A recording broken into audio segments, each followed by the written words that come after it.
think of Innistrad double feature?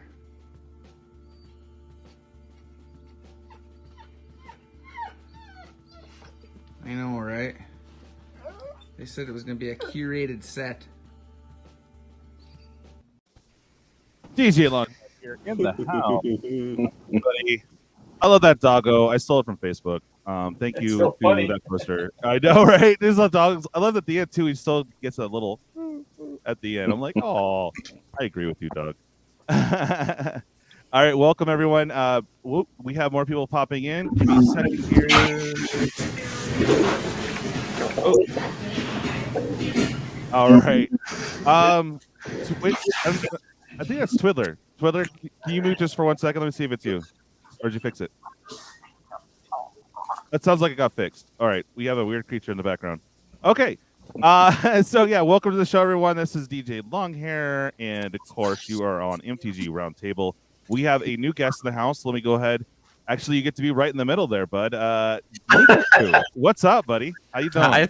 I didn't think that was by accident. Yeah, thanks for inviting me on, Mr. DJ Longhair. Yeah, no, it's awesome that you said yes. I was like, oh, sweet. Because I don't know, Moxman kind of knows this, but I'm trying to start a Canadian collection. So I'm not sure about getting Curbs on, but I had Moxman, we had DK on the late night EDH, and now I have you. I'm like, yes, I gotta collect them all. All the Canadians. Yes, I love you guys. So yes, usually what I do is do introductions, get caught up on chat, and then we take a shot per se, and cheers. So anyways, for most of you that don't know, or I don't know why you would not know Pikachu, but tell us a little about your channel, bud. Well, I have a few channels, but I think I'm most well known for making sensationalist content these days. You know, most lucky players, most unlucky players, greatest cheaters and stuff like that. But I actually come from much more humble beginnings. I was a modern, or I still am a modern merfolk master. I love playing the merfolk archetype in Modern, and I've deeply specialized into the Modern format, which is one of the most committed communities for all different types of archetypes, despite how much it changes and shifts. It's one of the most stable, non-rotating formats, mostly because it is the largest non-rotating format that does not have reserve list cards. I mean, you can include Pauper in that category as well, but Pauper is a much lower powered format compared to Modern. Yeah, no, that's awesome. And I did watch some of your sensationalist stuff, as you said. So I've actually managed to put all three links down in the description. So if you guys want to go check out Nikachu and it's your first time, go check it out. His sensationalist stuff is actually pretty fun. I watched some of it. I'm like, hey, I don't know. I know very little about Modern. I just know it's hardcore. And then, if you don't win by turn 2, what's wrong with you? I mean, the game it can be sometimes over by turn 3. You just can see the writing on the wall. Yeah, no, I totally hear that. All right, so let me get back in order here. We have Kenshin, longtime subscriber. How you doing, buddy? Welcome to the show. Thank you, DJ. I'm doing pretty well. Hope everyone's doing well out there. I'm just a Twitch streamer. I play everything from Magic to PS5 and give out hints and best ways to beat the game. Awesome, man. I gotta get your link so I can post it for you, buddy. All right, so we got MTG Moxman. I don't know, just another Canadian. That's his channel. That's Crazy Canucks, man. So yeah, guys, MTG Moxman cover a lot of reserve list content and of course finance. And it's beautiful. You guys got to go check him out if you have not already. MTG Moxman is an awesome dude. Check him out too much. Yeah. All right, and we got Dual Brain MTG. Ed, what's going on, brother? Welcome back. What's up? How you doing, DJ? So I focus on older stuff too. I'm trying to throw in some education type stuff in there. So yeah, I have videos like that happen every once in a while. Awesome, man. Go check him out. And he also does a little pre-grading. So check that out too. Yeah, for sure. All right. And Nikachu, I don't know who this guy is. No, Pat the Pauper. How you doing, buddy? Oh, kicking butt, taking names. I'm better than my internet is, so I think it's just better if I hide this face. Y'all would like it better if you don't see me and just hear the voice. I'm Pat the Pauper. I'm pretty big into pack popping programs over on my channel. Also do a weekly stream with Bob. longer form content, chats and stuff. Nothing as lively as what Mr. DJ's got going on here. Hey, no, but it's been awesome. I've been tuning in when I can, but like work 6 nights a week, it kind of limits me. But I did gotta hustle, dollar bill, y'all. Oh yeah, for sure, man. And the show's been awesome. I actually, while I was sick, I managed to catch it, and I was like, dude, awesome. You guys got Cawthorn on, and we're chilling and good times. Much appreciated. Look forward to the next one. Yeah, for sure. The Twiddler, also a new channel. How you doing, buddy? I'm doing great. How about yourself? Appreciate you having me on. I like to run games. I'm a live streamer. I like to do everything live. I just recently started getting into doing some pre-recorded stuff and getting it up and all that. And thank you to all of you. I really appreciate it. I finally hit 100 subscribers today. So finally made it. Wait. I have something for that. You definitely deserve the yeah, bro. That's right. Yeah. All right. Beautiful. I think you unlocked the custom channel name or custom URL. Yeah, it's not available yet. I've been trying for the last couple hours. It might be available in 30 days. Okay. So you should just change your name to the Twiddler. Yeah, no, Nikachu is going to release that URL for you, bro, in 30 days. He's not done with it yet. All right, we got PipeDreamGaming. How you doing, buddy? Welcome back to the channel, and tell us, well, first off, how you doing, and of course, tell us a little about your channel. I'm doing okay overall. I've been basically taking a break from my channel over the last week. Work has been really crazy. I'm in the military, and we're prepping for the field. We're going to be gone for 2 weeks, but over on the channel, we do arena content, opening up packs. When it comes to arena, I play everything from the limited formats to I do challenge videos to off meta decks. Even do some meta decks, but honestly, there's so much meta decks out there. I like doing the fun stuff. Hey, Pipe, do Nikachu a favor and make a Merfolk jank deck, and that'd be awesome. Yeah, Merfolk and Historic. That's going to be fun.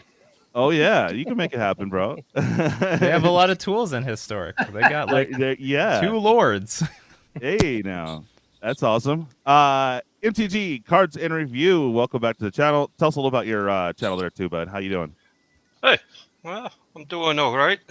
Just got back from basically had to leave my wife and my oldest daughter at the Children's Hospital for the evening, though.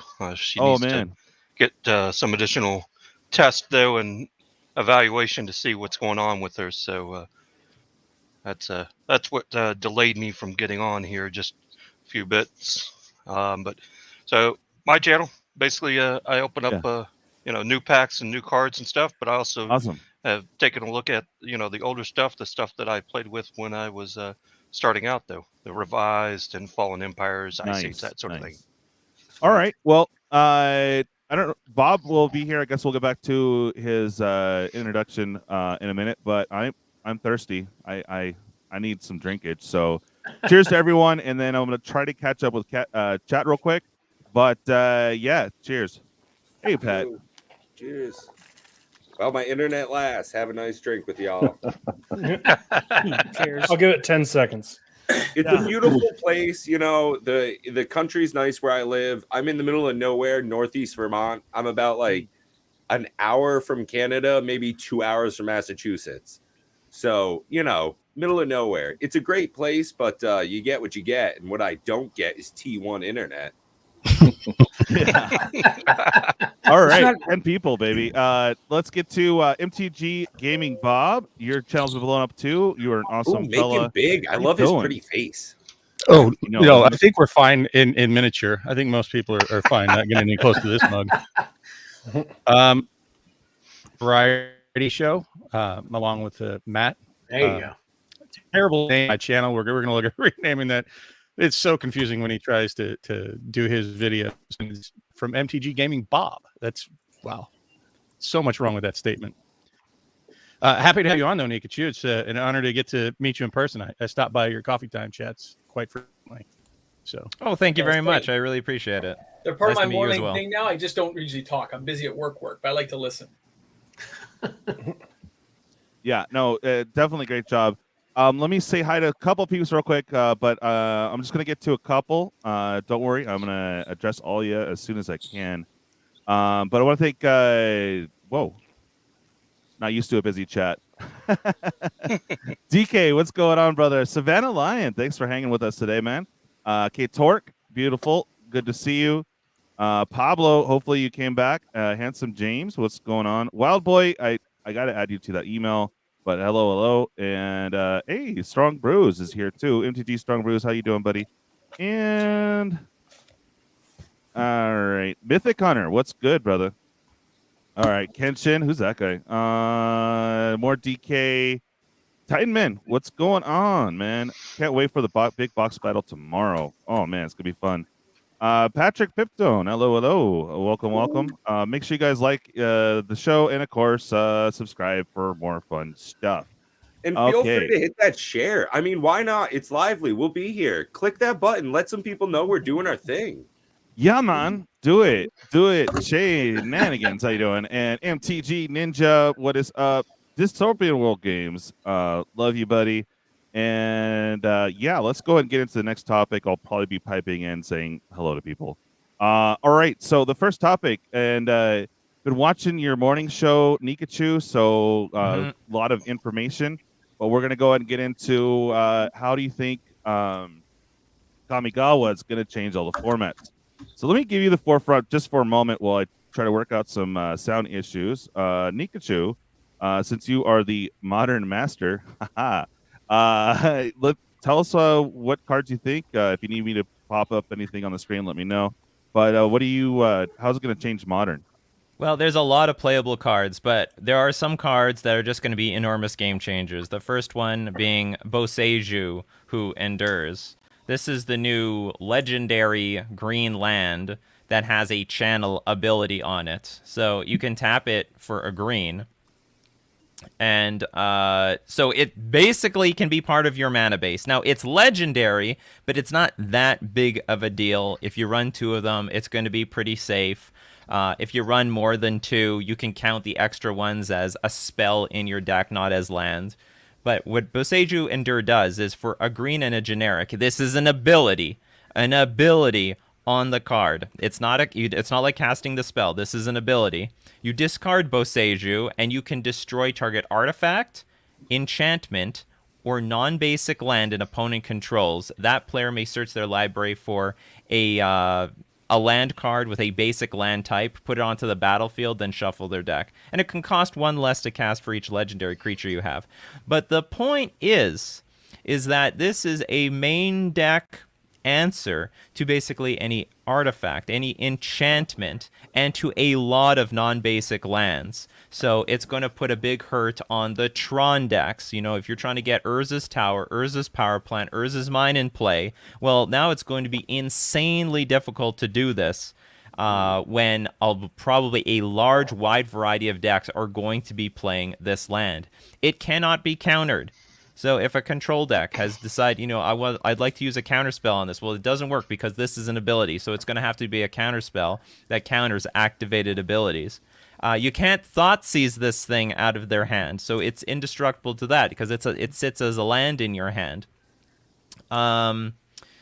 It's going to wash away a lot of sideboard cards. Like if you thought, well, I need this for artifacts, or I need this for enchantments, or I needed this as a non-basic land hate, well, those are all going to basically disappear, maybe in a very similar fashion as Prismatic Ending that entered the format, made a lot of disenchants and stuff disappear. Like Prismatic Ending, this 1 white and an X, basically can exile any non-land permanent, basically. So a lot of these niche sideboard options that you thought you might have to make for your sideboard in Modern, you don't have to make those decisions anymore because Prismatic Ending dealt with all of it. I think Boseiju is going to have a very similar impact. It's not going to be like a huge bomb, but it's going to wash away a lot of different cards that people used to play in Modern. And not to mention, people are afraid that this is going to combo with Renin 6 in the format, which is the 2-mana Planeswalker. So you Boseiju someone's land, and you could repeatedly do that until they only have basics left. And there's a lot of decks out there that don't even run that many basics or any basics at all. It's almost like a dual modal card, but on one face. You know, it's pretty great. It's exactly that. Nikachu, do you think that's going to replace Wasteland now? Not in Legacy. There is no Wasteland in Modern, but I don't think it'll replace Wasteland in Legacy. It might run in addition to Wasteland, but probably not replace. It will definitely not replace Wasteland. Wasteland is just directly one land, destroy it. There is a downside to this Boseiju. When you destroy something, they get to look for a land. That's like ramping them up. I remember people using Assassin's Trophy against me, which is destroy target non-land permanent, and then they can look for a basic land and put into play untapped. I mean, you're ramping those people up. So it's a huge disadvantage. So you don't even want to play Boseiju on your early turns of the game. That can backfire badly. But in the late game, it's not going to matter after everyone's emptied their hand and they've played everything that they could. It's not going to come at a tempo loss. So yeah, but anyway. it's also pretty nice to exchange someone's command tower, you know, their non-basic land in that type, or just a regular old swamp or some such. Yeah, absolutely. It's a rough switch, but it's also not too bad on your half. So what you've now just described is that like probably every commander deck will play this card. And likewise, every modern deck will play this. Any modern deck that plays green or splashes green will run this card. It can be just part of the mana base or a pseudo spell at the same time. So it's like a staple of all decks playing green. Like there may be some deck out there that doesn't want to run this, but for the most part, like every deck wants to run this. Yeah, like the companions. Yes, well, almost every deck ran companions. If they could, they did. Yeah, for sure. All right. So, who wants to take the mantle for EDH? I know everyone's excited about the enchantment shrine. I've got to say, I'm pretty goofed up. I run a Kikar deck, so it's all about non-creature spells, and this set just feels right up my alley. There's a lot of naughtiness going on that I just want to be part of. If you don't mind, I'd like to ask Nikachu another question.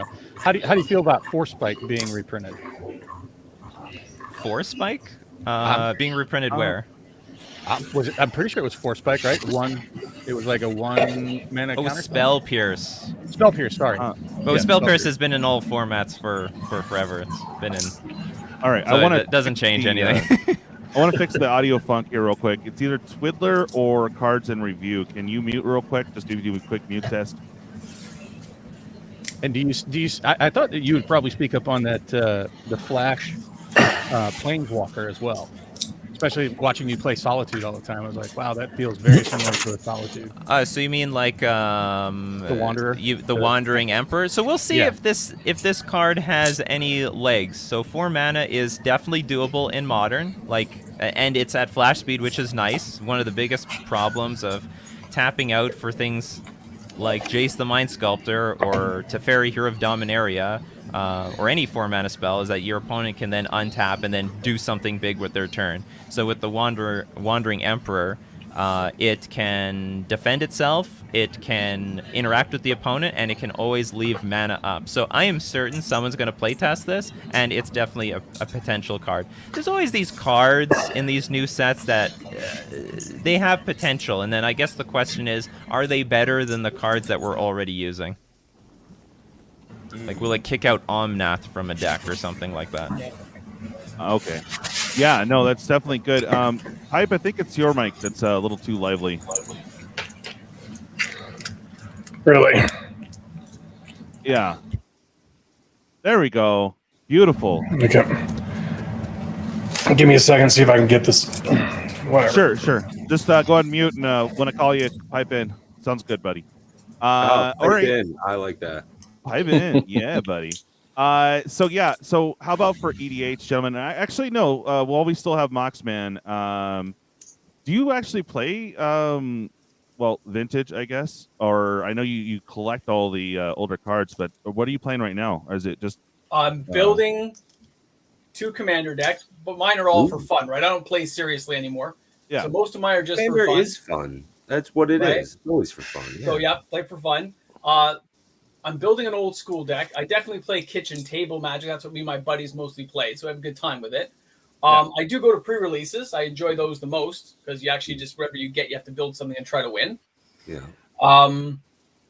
And I guess I'm playing standard on Arena because I'm trying to see how things work. I still say like it was like Ginju Ataxis guy, whatever that guy, blue guy's crazy. Jinga Texas. I'll be honest. I went to 25 I think one of the uncornered portions of your channel is a little bit of commander talk. I'd love to see a video or two just to see some metrics on it, but I bet you'd have a great take, especially with the audience you've already got, since it's a lot of older, vintage golden age cards. I bet you'd have some really interesting views on that. I don't know if I know enough about Commander to reliably give proper information. I'd have to play a lot more Commander than I'm playing now. And right now I'm just playing with some friends off and on when we can get together. I need to get back into a store, try some of these decks out. Like I have a Thrall Kobold deck I'm trying out. I have my White Banding deck I'm trying. They're going to be fun, but I don't actually expect them to win. If I could speak up and just, I wanted to thank Moxman. Yeah. What did I do?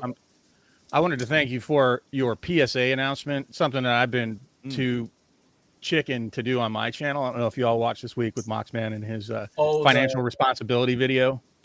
Bravo. Everybody should give you commendation, and they should be watching more videos like that. That was an excellently done video about financially responsible Magic buying, essentially, and where it fits in. I don't think everyone looks into it. They get so caught up sometimes in the cards, and it actually wasn't related to Magic directly. It was some coworkers who we gave out some nice bonuses to. They weren't expecting it. It was a nice surprise, and most of them blew it by the end of the week. We're talking thousands of dollars. Mm-hmm. I'm like, that should have gone to your like RSP, your TFSA. You could have done something that could help your future in the long run. You're all young people. Mm-hmm. So I said, yeah, watch this now. Bird in the hand is worth 2 in the bush. It's just, you can buy free Magic cards later if you start getting things that have dividends and start paying you back, right? Mm-hmm. Yeah. So, yeah, it's investment. Not financial advice or anything, but absolutely not. Pure entertainment purposes. Later. So bad. I mean, yeah, you guys are all here right now. The sales this week on anything Shrine related from every set is definitely in the top 10 hottest selling cards video this week. Oh yeah, for sure. Insane sales. Couldn't believe it when I counted those up. I'm still finishing it off, but insane. Awesome. I'll tell you what, I played a little today on Arena, and I got absolutely smoked by not a Shrine deck, but an enchantment deck. Some dude went out and spent all of his resources on it, and I mean, it didn't take 3 or 4 turns for him to have like 4 6/6s out there from popping off enchantments. So I was like, okay. And then you throw down a Sphere of Safety, and it's just gorgeous. What do they have Sphere of Safety in Standard? Oh no, I'm not much of a Standard player. I'm just thinking how all this is building into the Commander. So before we go anywhere tonight, though. Nikachu, I would like to ask you some of your opinions, since I have your ear tonight, on the differences, because you're one of the premier people that I watch that plays on MTGO consistently. Just real quick, Wave Moxman, I have you ready and queued, because I know you have to get going. So yeah, thanks, man. Sorry, I just wanted to chime that in there. I'd like to. Yeah, no, go ahead. Even if after the show, Nikachu, about the differences between Arena and MTGO, why you choose MTGO, and the shortcomings of Arena. Well, so on Magic the Gathering Online, you can feel like you're playing for something. So if you're a more competitive player and you want to play for prizes on a regular basis, you go to Magic the Gathering Online, because you're playing for treasure chests, which you can convert into tickets, which you can convert into money. The bots, you can sell the tickets to them and they will give you cash on PayPal. Whereas on Arena, the whole economy is stuck to these rigid cards. You cannot trade the cards. You cannot do anything. So there's basically no economy on Arena, and you do not get that a competitive experience on a regular basis. Also, the formats are very different. There is mostly standard, which rotates very frequently, and is.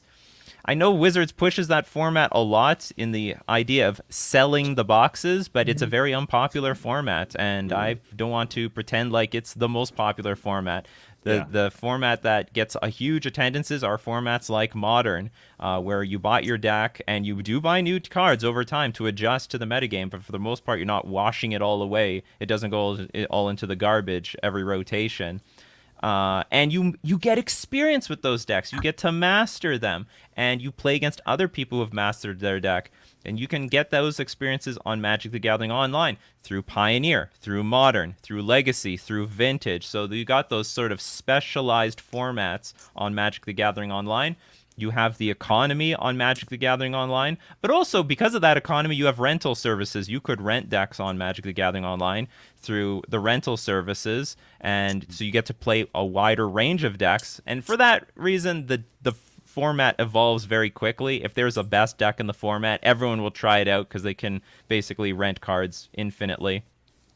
Whereas you may not get that on MTG Arena. So it's, in a lot of ways, MTG Arena is more costly if you want to experiment and play with all the decks.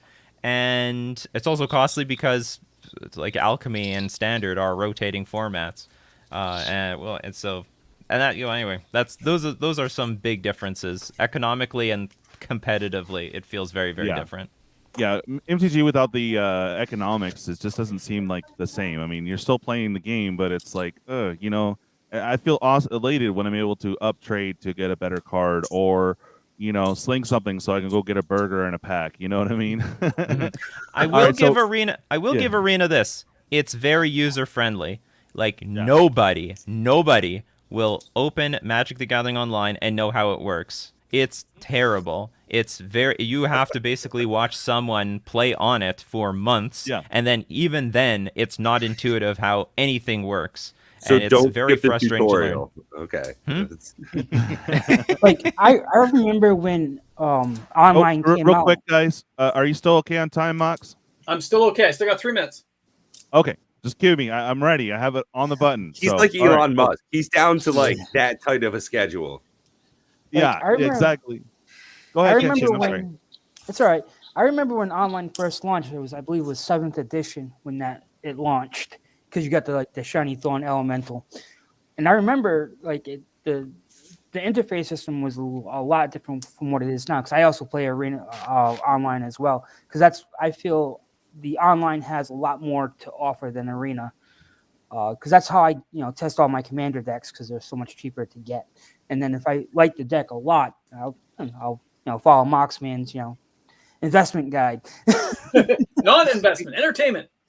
Yeah, no. The other thing I want to mention too is I never got into online because I don't play Modern and a few of the other formats. So I started off just a standard player, right? But I like they still have the cash in thing. I guess if you trade and collect all the cards, you can cash in for a set. Like you can redeem a set, yeah. But so that's the whole ticket system, right? They only go back standard sets for redeem, Nikachu still. I think so. I've never redeemed a set, so I don't know the details, but I know you can redeem sets. Oh, that sounds like there's a time limit, so you basically have to redeem the latest ones, the latest standard sets. Yeah. What set is that, Moxman? Mox has a set? Yeah, Mirrodin. Nice. Well, that sounds wonderful. I'd love to see that for a stream. Complete everything, Nikachu. How much caffeine can you consume? All right, that's time for me, guys. I'm sorry. All right, let me cue you out. Let me blow you up first and cue you out. And thank you for coming on, bud. There we go. Always a pleasure, everyone. All right, and here you go. Shop smart. Shop S-smart. You got that? Yeah! Have a great night, everyone. All right. Have a great one, man. Thanks for hanging, Mox. Oh, okay. There. I was like, don't go. Not to me. Okay. Goodbye. Yeah, right. All right, awesome. Thank you, Mox, for coming on. You are awesome as always. So you've touched base, Nikachu, on a few Pauper too. I that's another one I don't follow. But is there any cool cards from the set that you think are going to be awesome for Pauper? I have absolutely no idea. I mean, I know the Pauper community is always looking for the next like common that might break the format, because Pauper is also a very seriously played format on Magic the Gathering Online. They host big tournaments weekly for Pauper, so there are some very strong competitive players that have cut their teeth on this format. But I personally don't play it. I have no idea what the metagame is outside of whenever they ban something. But mainly for Modern, though, it's going to be the Green Land for sure. Was there anything else that popped out to you? I know. What do you think about that sword? There's a lot of stuff that, you know, might see play. I mean, like, all the lands could see play. They're not just the green one. Like, definitely the Eiganjo Seat of the Empire, which is the white land that can deal 4 damage to an attacking or blocking creature. Otawara, Otawara Soaring City, I am definitely playing that card. 100% already locked into every deck that I play for the rest of my life, basically. Legendary land adds a blue mana, but it has its channel ability for a blue and 3 generic, because I can return target artifact, creature, enchantment, or planeswalker to its owner's hand. And that could be useful against things like Teferi, the Time Raveler, which normally you can't cast spells, but this is an ability, an activated ability, so now I can bounce Teferi at end of turn. My opponent plays Ensnaring Bridge, I can bounce that. My opponent has, like, I don't know, a Blood Moon, and I have 1 blue up, I can bounce that. So it's an overall, all-around bounce spell that is part of my mana base. The Soken Zen Crucible of Defiance is also maybe not the most amazing card, but you can put 2 1/1 colorless spirit creature tokens into play for 4 mana. That's the red one. I don't know what the black one is going to see play. Mill 3 cards, then return a creature or planeswalker card from your graveyard to your hand. That seems like the worst one, but potentially all of them will see play. Then there's like Secluded Courtyard. This is the new unclaimed territory of the set, but I think it's better. It's add 1 mana of any... When it enters the battlefield, you have to choose a creature type. So choose human, spirit, merfolk, goblins, whatever you want. Add 1 mana of any color. Spend this mana only to cast a creature spell of the chosen type, or activate an ability of a creature or creature card of the chosen type. So this might replace things like Ancient Ziggurat. This could be another the missing piece to multicolor tribal decks in Pioneer, so we got to wait and see what this is going to do. But so there's a lot of really good playable cards. What else would people are? Let's see. Aspiring Spike had a list of things. Oh, Lion Sash is a big one. That is definitely going to see play. Yep. Familiar with the Lion Sash? It's a new tutor for Stoneforge Mystic because it is a kitty equipment. I've got to say, one of the things I have found most undervalued, at least one of the things not covered, I'm personally getting more than a playset of, is Reality Chip. Being able to look at the top card of your library and then also play lands and other cards off it in blue, which is a very out of color pie type of card. To have that access in a blue deck spoke right out to me. Only about $5, running a hair more at this point. Not a financial thing, but, you know, that's one of the things that really sparks me. I'm a huge Commander player, so being able to get a couple of these right now is a great time for me to do so. It just looks like it's going to be a good fit for a lot of pause for the cause. I know DK's on it, but slam that bot. Yeah, wrench it. Oh yeah, wrench it. Yeah. Sorry, carry on, Pat. No, I'm just thinking how great a lot of these cards are going to slide right over. I'm mostly a Commander player. That's where I get to see most of my action. In person, I get to play every day, pretty much. I could play 7 days a week if I wanted to in person, and just lucky enough to do so. So we're actually, in my pod, choosing Commanders for other people to build decks around now, because that's just the lively thing to do.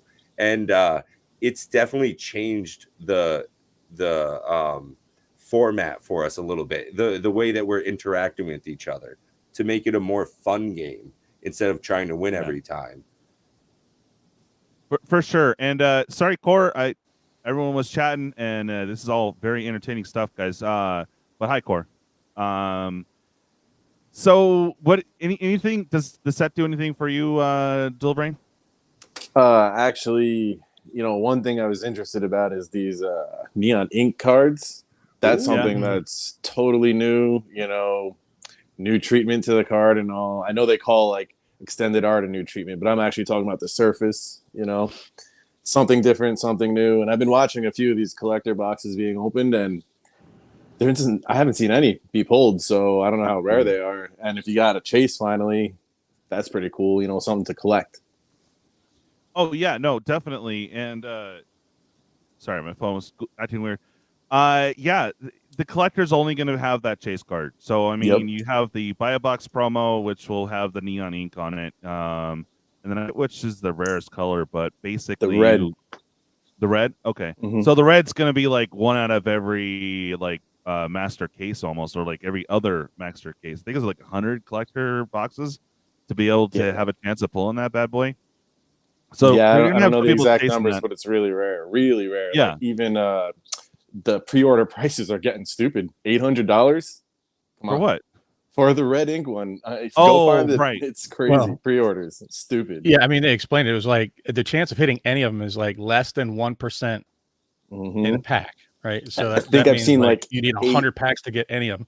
And what is it? The yellow is a different promo item, but yeah, the green, the yellow, and the blue. It's blue, green, and red. Yellow, blue, and pink, right? And the green is the most common. Is that correct? Blue, and then green, and then red, and then pink, right? And it's like the blue is the most, right? And then you have green that's twice as rare as the blue, and then you have the pink, which I think they said is like 4 times more rare than the green.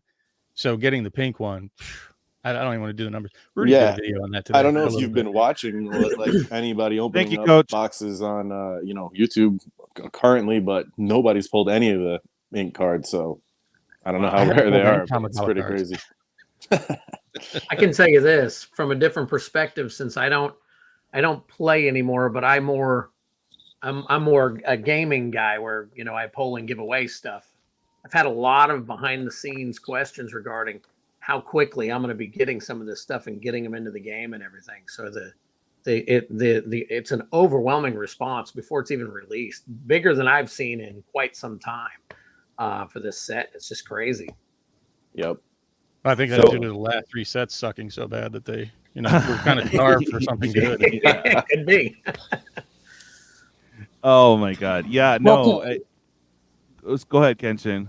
Well, considering the first time we went to Kamigawa, it wasn't really too good. There was a few good things. Like I remember when Betrayers came out, the sought after deck was the Rat's Nest deck because of the Jeet. So I'm definitely looking for some of the new cards in this set. Like I've been playing most of the day on Arena, and it's pretty good. Definitely. I'm just hoping like the foils won't Pringle like in past. And just on Arena, that would be interesting. Yeah, no, like Pringle. They're going to Pringle. No, wait. Hold on. No. Arena needs to represent our cards properly. So if there's a foil, it needs to curl in the game. Needs to curl it's not the same. Yeah, exactly. Doesn't MTGO actually have foils? If I remember right, they had foiled versions on MTGO. Yeah, and it looks terrible. You have the option to turn the foil animation off, and I most definitely do that. If you turn it off, you can still tell it's a foil. It has sort of like a weird look to it, but anyway, yeah. Yes, foils do exist. And they actually, in a lot of cases, they're cheaper than regular cards because no one wants to play with this weirdly tainted looking art. You're actually starting to see that in paper cards now too, though. Yes, we do. Then they just need to add the Pringling effect as an additional option to turn on or off. Exactly. But I'm starting to think the Pringling is like a sign of authenticity. This is an official Wizards of the Coast printed foil. Right. That's exactly. One thing the Russians can't figure out yet is how to make a card Pringle. They got the holographic. They got the corners just right. That little dot inside of the green circle. But they can't get it to pop off of your playmat just right. Yeah, exactly. Well, if you played with an all Pringle deck, I guess it wouldn't be a marked deck, then, would it? If you can't put $3.50 on it, it's not a real. Yeah. The only foiling that I've seen that they've come out with that doesn't Pringle is the Commander Legends etch foils, which I just absolutely love the look of, and they don't Pringle that bad. Actually, I don't think the double-sided. Yeah. I don't think the double-sided foils don't Pringle either. So maybe they just need to foil both sides of the card to prevent the Pringling, even if it's just the regular, Magic. I think because it's two different layers, one layer is drying out faster than the other layer, and that's why it's gonna. Bob, honestly, that's a good point. Why haven't they foiled the back of a Magic card yet? Like when it's just the regular, brown background and says Magic and Deckmaster. Why has that not been foiled yet? Cost, because it'll be marked competitions. Yeah, you could be able to tell what card it is. So I think have to give you an extra blank card. With it. I think you have to sleeve cards with opaque back now, right? Yeah, exactly. Because of dual modal face cards, you have to make it so it's completely dark on the back side, so it wouldn't matter if it were foil or not. Well, but for the dual face cards, they give you those checkmark cards, and this might not be a problem for competitive events, but it would probably be a huge problem for pre-release, where a lot of people are not playing with sleeves, and they're just playing with whatever random cards they have for fun, and then all of a sudden, you know exactly which is the foil in your deck. Yeah. To get rid of foiling, I'll take that cost. Sorry, screw you pre-release events. I want my cards not Pringled. Yeah. No, I hear you. So, general consensus, I think for double feature is Not right? anymore. Most of the cards are going. Yeah, they're plummeting. The foils is weird because a lot of them are up there, like Meat Hook Massacre, because they made the mythics. And some of the rares super hard to get. So the Planeswalkers, Sepkaya, and a few other ones, they're 50, 60. There's one that was even $400. I was like, what? I hope it calm down. Any of the pricing for at least 6 months to a year, and then you'll probably find a more reasonable market price for those foils. I wouldn't touch that with a 10-foot pole right now. So much exciting stuff coming up that I feel like I'm sucking up to Nikachu, but I got a ton of questions for Dual Brand. I'd love to talk to all you guys. I would talk for hours if I could. But we've asked everybody that's been on here the basic question of what sets are you looking forward to? Yeah, this year. What are your hot sets this year? Nikachu, why don't we start off with you? What are you excited for? I'm not. Well, I guess the Brothers War. I'm curious to see what kind of cards are going to come out of that. Are they going to make us some insane new artifacts? But I have a feeling something powerful is going to happen. If anything Urza related is going to be involved, something incredibly powerful is going to get printed. So I'm very curious to know what's going to come out of that set. But to be honest, every set these days is powerful. Ever since Eldraine, there's always been really good cards that they're intentionally designing for Modern, for Legacy, for Commander. Yeah. And because they're no longer focusing as much on Standard exclusively, they're up in the power level of the cards. Basically all formats get something. Yeah. So we've had that debate on here several times, especially with the new set and collectors, including that exclusive Commander card. What would you feel if they did that too, for exclusive Modern card that they throw in a set booster or collectors? Would you find that annoying, or would you like that? Or it probably wouldn't be a huge deal because they already make a dedicated set exclusively for Modern, like Modern Horizons 1 and Modern Horizons 2. So if they did something like that, I have a feeling. I can tell you from the Modern perspective, people are getting tired of the format shaken up a lot. They go into Modern because they don't want the format changing too much.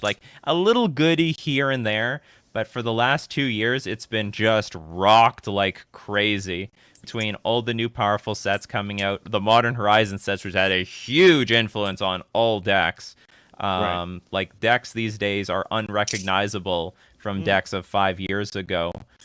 So probably I would say modern players would like to see less of those cards than more. The sentiment on Twitter was that we do not want to see, because Mark Rosewater asked Twitter, when's the next time we want to see a Modern Horizon set? And almost unanimously, people said 3 years. We don't want to see another one of these things for a while. We don't want to see, give us a break. So more exclusively modern cards, unless they were really powered down and really like, I don't know, powered down but somewhat playable. Then that might be fine. But the modern has seen a lot of too much powerful pressure lately. Well, isn't the Lord of the Rings set coming out? I mean, relatively soon here, and that's a straight to modern set, isn't it? Yeah, the people are terrified. they're very scared for the power level and also for the flavor. Not everyone. I don't mind Lord of the Rings because it's very magic-like. But a lot of people say, get this cartoon or fictional stuff like out of our game. I don't know how you Commander players feel about like the secret layers. Sorry, not the secret layers. We're gonna see secret layer Warhammer 40K this quarter 2, quarter 3, but Lord of the Rings is getting the full treatment for 2023, so we won't see that for like a full year from now. Nice. Get it, Brian. Yeah, I mean, we started seeing straight up mecha titans and guns and all that stuff in this set here. I'm wondering, as we go forward into Streets of New Capenna, which has been pinned as a noir gangster themed set, I'm unsure what we're going to be getting out of those types I'm of excited cards. for that one. I know it's not going to be a power set, but we get introduced to the price hike with New Capenna as well, so that's awesome. It's like $5-10 bucks. Yeah. So more than that. I was it? Did I bring that up last week? Yeah, it was 20 bucks more. It was 124 on pre-order. I was like, oh boy. So I mean, they talked about it. I thought it was going to hit last. Didn't they say it was supposed to hit quarter 3? I did a show on that with my co-host, and they said like a 15% increase by Q3 of last year, and I didn't see it. But now we're seeing with New Capenna for pre-orders at least. On 2 sites, I went out and verified it. It's approximately a 20% increase. Yeah, joy. So that's what I'm excited about. Not because of the price hike, obviously, but I'm a big demon guy, so I'm like, oh, dude, we're gonna have so many demons. I think it's gonna be awesome. I don't know about the power level or anything like that. It will probably be. Because they spiked it a lot with the Kamigawa because they really want to push it. I think we're going to see a power down next set as well, so that's kind of a bummer. But are we going to see a lot of angels in that set though? I mean, if you're introducing a demon set, is there going to be a companion angel set, or are they going to put the angels right in the set with it? You got to figure that's got to be the opposing forces. No, they're totally going to screw up. They're going to say all demons, right? And they're going to totally AFR the whole set for us, and it will be. All cores, core tribal will be the thing for the demon set. just like what was it, Midnight Hunt and Crimson Vow? We're like, oh, cool. Why is zombies a thing? What? We see a huge werewolves and like Kali of the Math deck. Yeah, right. They'll put kinfolk in there, right? It'll be kinfolk versus demons. Oh yeah, was it kinfolk or what was the one from Alara and no I'm trying to remember, but they're like chubby face. Yeah. That's it. The Kitkins all of a sudden will get a big boost. You're like, what? Yeah, that would be weird. To this day, that's actually still my favorite. He's never played a game of Commander before. Oh, that's interesting. I heard someone at one point that they felt Commander was the essential way to play Magic nowadays. I played Magic when I was in high school, so like 04, 05, 06. I let it go for a couple of years, got back into it a year or two ago, and I went down and I learned as an adult, wow, there's all these different formats to play. I played modern slivers because slivers was the thing when I was a kid. Time Spiral Remastered, yeah, Moxman's gone. I can say it. Time Spiral Remastered got me back into Magic. And I was able to play slivers and go down, have fun playing modern. And I realized, standard, this seems to change all the time.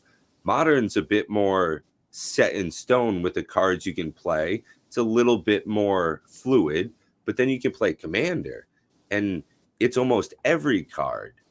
And that seemed real interesting, playing only one, but having someone head your team. And now that I've played it, it seems weird to go back to other formats. Nikachu, is that something you have an issue with, going from one format to the next to the next? Not really. I don't have any particular problem playing one format to another. I really respect and appreciate the singleton format, actually, of Commander. And I actually have made the argument, some other people have chimed in their own similar ideas, that as a card pool gets larger, we should be reducing the card limit of how many you can how many cards you can play. Like in Standard, the card pool is not very large, so having 4x of every card seems to make sense. But then when you get these enormous, powerful formats like Modern, Legacy, maybe they should be reduced to 2 or even a singleton format. It's not an idea that's super popular, but it would force more variety. It'd force you to make some choices regarding how you sculpt or build your deck. And I've experimented a little bit with it, but it's not too difficult to switch from one format to another. I'm mostly a competitive player. I got a small play group that wants to invite me for Commander once in a while, so I get a Commander night in here and there, but I basically stick to the competitive formats. Speaking of which, just real quick. Oh, I'm sorry. I didn't mean to cut you off. Oh, no, the only thing I would just say is the hardest part is because I play very experience-based formats like Modern, it's hard to divide my time to Legacy, to Pauper, to Historic, to Pioneer. You get a bigger edge just devoting to one format, so I'm more all in on Modern, and then I just very, very sparingly play like Legacy or Historic. So I had a question for you. Are you a night owl? Everyone knows here that I am. I reign the late night MTG, but do you play Commander, right? With your buddies, right? Yeah, rarely, but we do. I would think I average 4 Commander nights a year at this point. Oh, well, hopefully you wouldn't mind picking up one more. It'd be awesome to have you on a late night EDH. Just throw together your best merfolk and see if it can survive. A quick question, actually, to Nikachu and Dual Brain, because we're talking about you playing other formats, and this is really to the both of you guys. I'm kind of curious what you have for, like, and I don't need specific details, but your card collection, paper card collection. Do you actually have them, Nikachu? And Dual Brain, do you buy anything new? I do sometimes. Like, I buy the blisters for the wall from every set, but like that's just to keep up with that.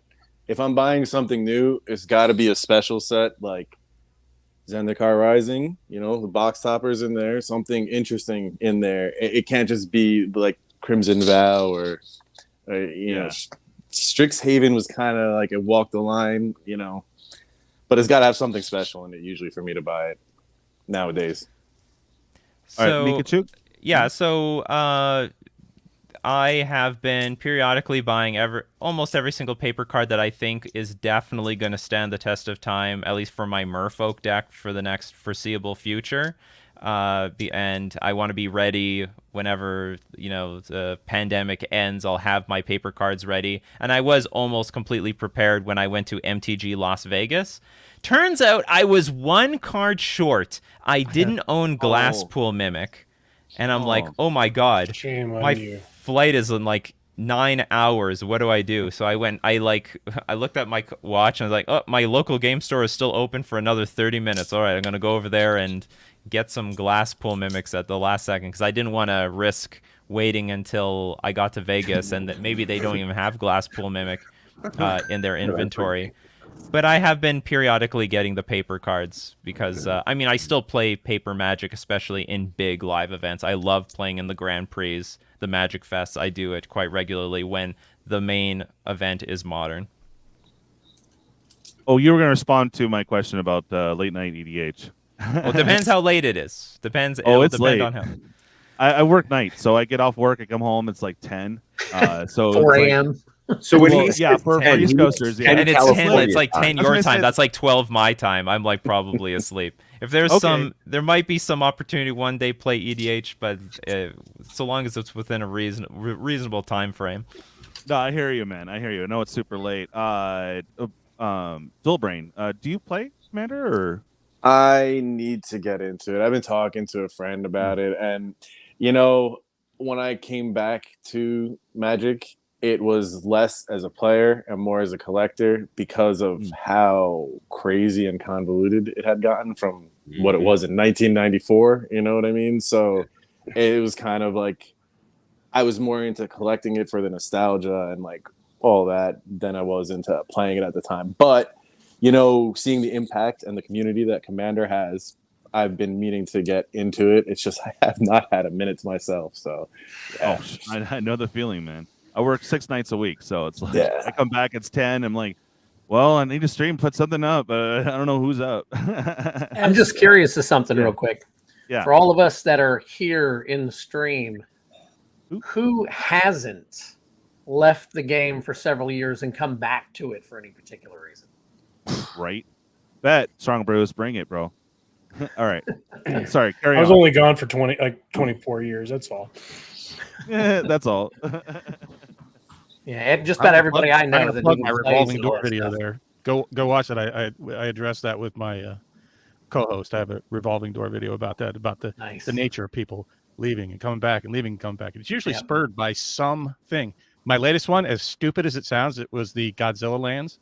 I was in my LGS buying board games, and he had the Godzilla land on his countertop as I was buying, I don't know, probably Zombicide or some shit.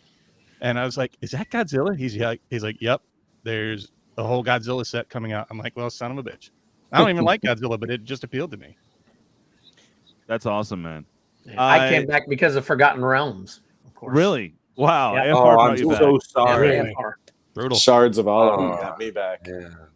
Have you been in since Shards of Alara? How long have you been playing continuously, Nikachu?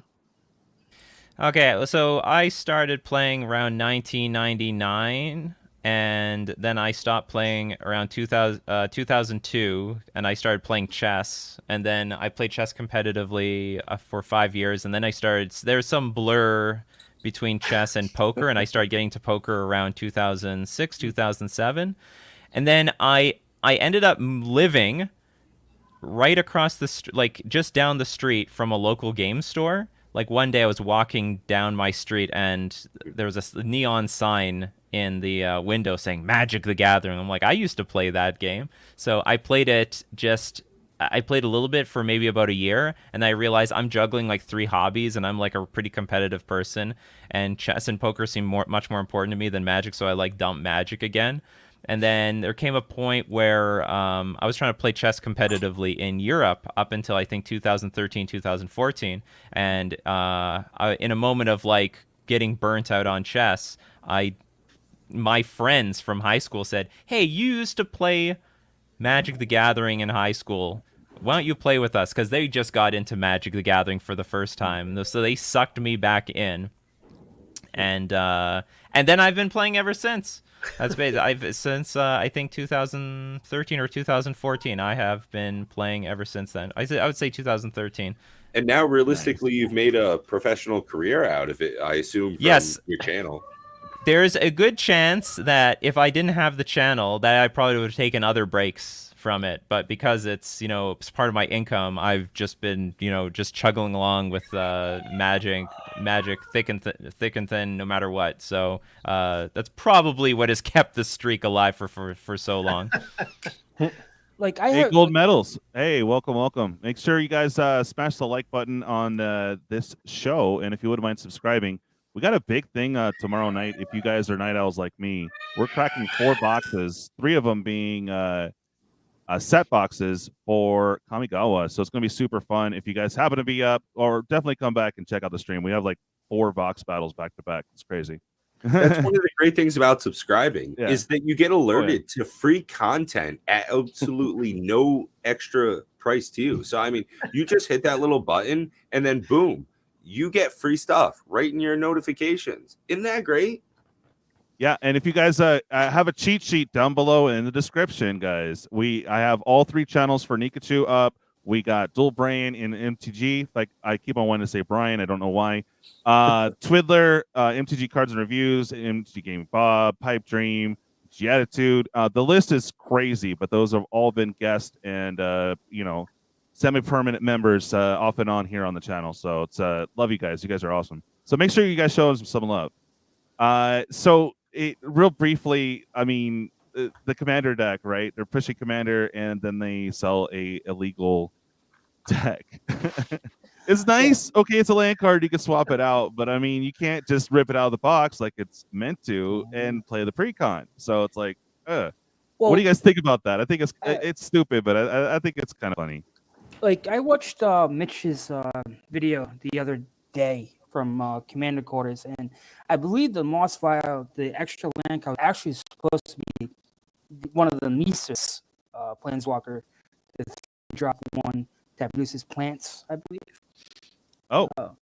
Yeah. But I think it's that good. Sucks. Well, I mean, it is what it is, but we should expect this from Wizards because over the last 2 years, a lot of mistakes have been made with the product and everything. Okay. Yeah, I mean, yeah, for sure. Real quick, real quick, guys. Dill Bryan's saying he's got to jet out, so I just want to say proper goodbyes. And I got to find a clip for you, bud. We got to talk, and I will get you a send out clip.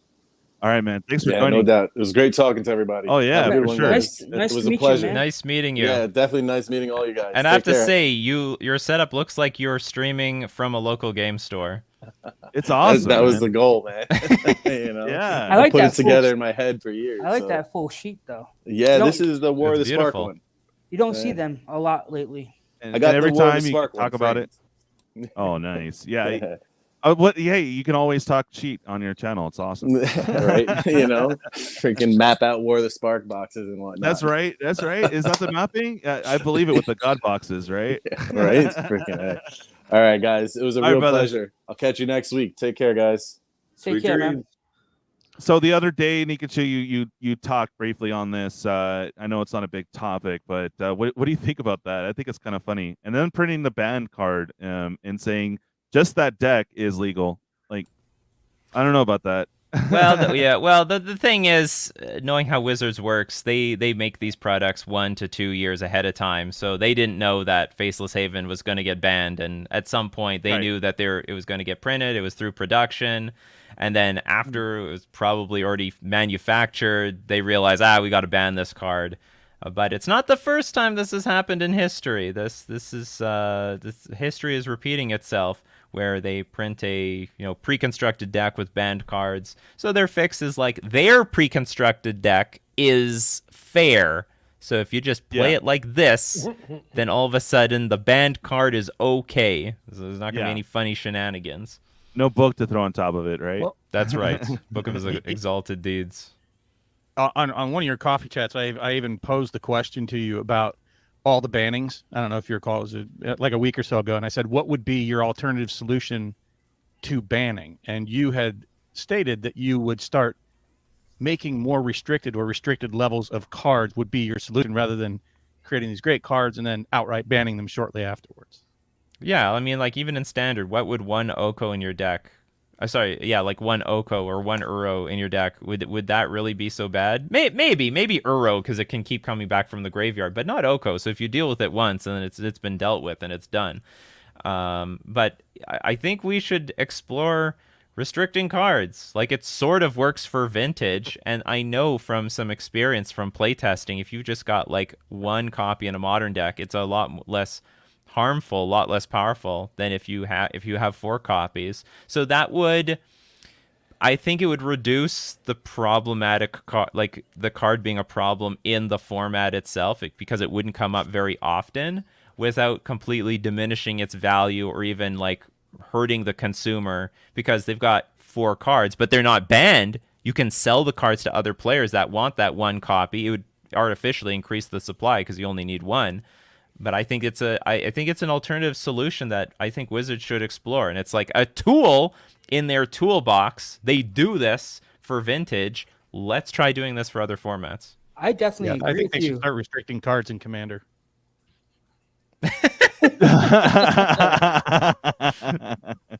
Bob made it funny. Oh. God. But Basic planes is restricted. I definitely agree with you. They should definitely explore that. 'Cause like you said, they do it for vintage. Yeah, your chant lately, Nikachu, is like, no ban modern. I don't want to play it, but no ban modern. No, I don't really want to play it. No ban modern. Wow. A singleton modern might be interesting. Oh.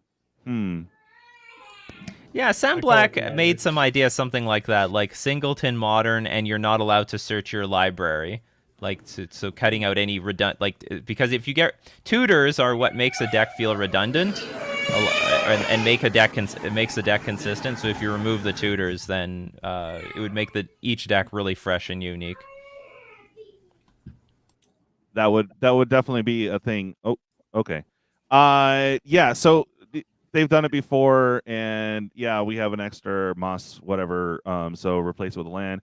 Kind of a bummer if they took out the Planeswalker or what you were talking about, Kenshin. So guys in the chat, I've been paying attention, and I just wanted to say let's have some questions for Pikachu. Haha, Nikachu. Sorry, buddy. It's the yellow in the background throws me off, man. It's all good. Yeah, Nikachu in the house. Did you guys have any questions for him while we have him? Oh, we got Coach. Yeah, he definitely agrees with you on that. Yeah, exactly. No, I totally agree with you, Coach. And I'd be fine. Yeah, I'd be fine with a single Mox Opal in people's decks. I personally would not have. I don't like the card, but I wouldn't have a problem with that. It would very rarely break a deck open, but I am open also to. There's so many people who want to play banned cards that maybe there should just be a format for it. Like I said, I have been trying to gather some steam for no ban modern, and you restrict the worst cards if it needs be. So all banned format. Call it and the band played on. But so I got a question. I made two funnies tonight. That's two if you're counting. So what was your big issue with the Mox Opal? Just because of Infinity? Like, I've never took a break from Magic. I've been playing since '94, and I went through the Doc Steel and Mirrodin with the Infinity set. What was your the take on the Mox Opal banning? So the deal is that well, let me ask you this: how good is Mox Sapphire? How good is Mox Jet? Mox Ruby? Like, how would you feel about those cards in Commander? Like, how good are those, like, mana rocks? If we can call it a mana rock. That'd be pretty good. I mean, they would be pretty good now, wouldn't they? Yeah. And so that's essentially the thing. In Modern, there was an actual Mox that acted like a Mox. And the downside is you're supposed to be restricted to just artifacts, but there were more than enough good artifacts that made very powerful decks out of this thing. So players would habitually get a full turn ahead than any other player because of Mox Opal. And that created many degenerate, powerful decks between Affinity, Hardened Scales Affinity, Lantern Control, Krark Clan Ironworks, Were Prison. There were many, and these some of these decks had to get banned. Like Krark Clan Ironworks definitely had to get banned. I'm missing one. Like, there's like one other deck that really... Cheerios. Cheerios was a turn 2 deck thanks to Mox Opal. But the only reason these decks were winning... Well, maybe Krark Clan Ironworks would have been pretty... was going to be pretty good without Opal as well. But, like, one of the only reasons these decks were winning is because they were ahead on one turn. Like, Lantern Control, I can beat pretty reliably. If you're not familiar with the deck, it's a prison deck that tries to control the top card of your library, but it tries to lock you out with Ensnaring Bridge. So once Ensnaring Bridge hits the battlefield, they empty their hand very quickly because Mox Opal is free, and amongst all the other cards in their hand are pretty free. But now without Mox Opal, they can't empty their hand as quickly as they used to, like by turn 2/3, and you can actually kill them quite reliably. So anyway, well, how much age you can affect that? All right, so we had a question from the chat real quick. Then we'll get back to you. Sorry, Bob. Savannah Lion, what's your view on the unset combo, legal, not legal? The unset combo? I don't understand. Well, so in other words, like, what's your feeling on some cards, being unset, and then some cards actually being legal in the newest unset coming out. Oh, this is one. Gonna Which be cards are legal. being legal? Like, because nothing's going to be legal in Modern. I know their cards are going to be legal in Legacy. So personally for me, I don't care because my main format's not changing very much. Now, if you want to talk about Legacy, which I have played, a decent chunk, it's like it's a set that anything goes. So they keep printing random cards from all directions, and boom, they're legal now. So they just have to deal with it. All right, we got one from Gem MTG. What's the most underrated Modern deck that could move up in the rankings? Merfolk. Knew someone was going to say that. Let's see. Because I was saying Yawgmoth for such a long time, and then Yawgmoth actually made the top. Like it was made like the top 10. What is the most underrated? Maybe. It looks like everything is pretty accurately rated these days. Oh, maybe the mono red Abash mid-range deck might be a little bit underrated. Outside of that, I guess of all the top decks, that probably should gain more respect. There is... I don't know. I guess I don't know. It looks like what's it called? Living End fell off the map, but that deck has to still be pretty good. I would say everything's pretty accurately rated at this moment. I wouldn't say there's anything too underrated.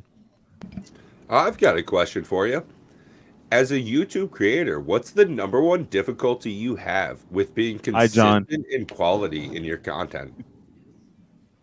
The #1 problem is managing my time properly enough that I can get as much content out as possible. So, if I... Do you batch recording? Do you do batch recording?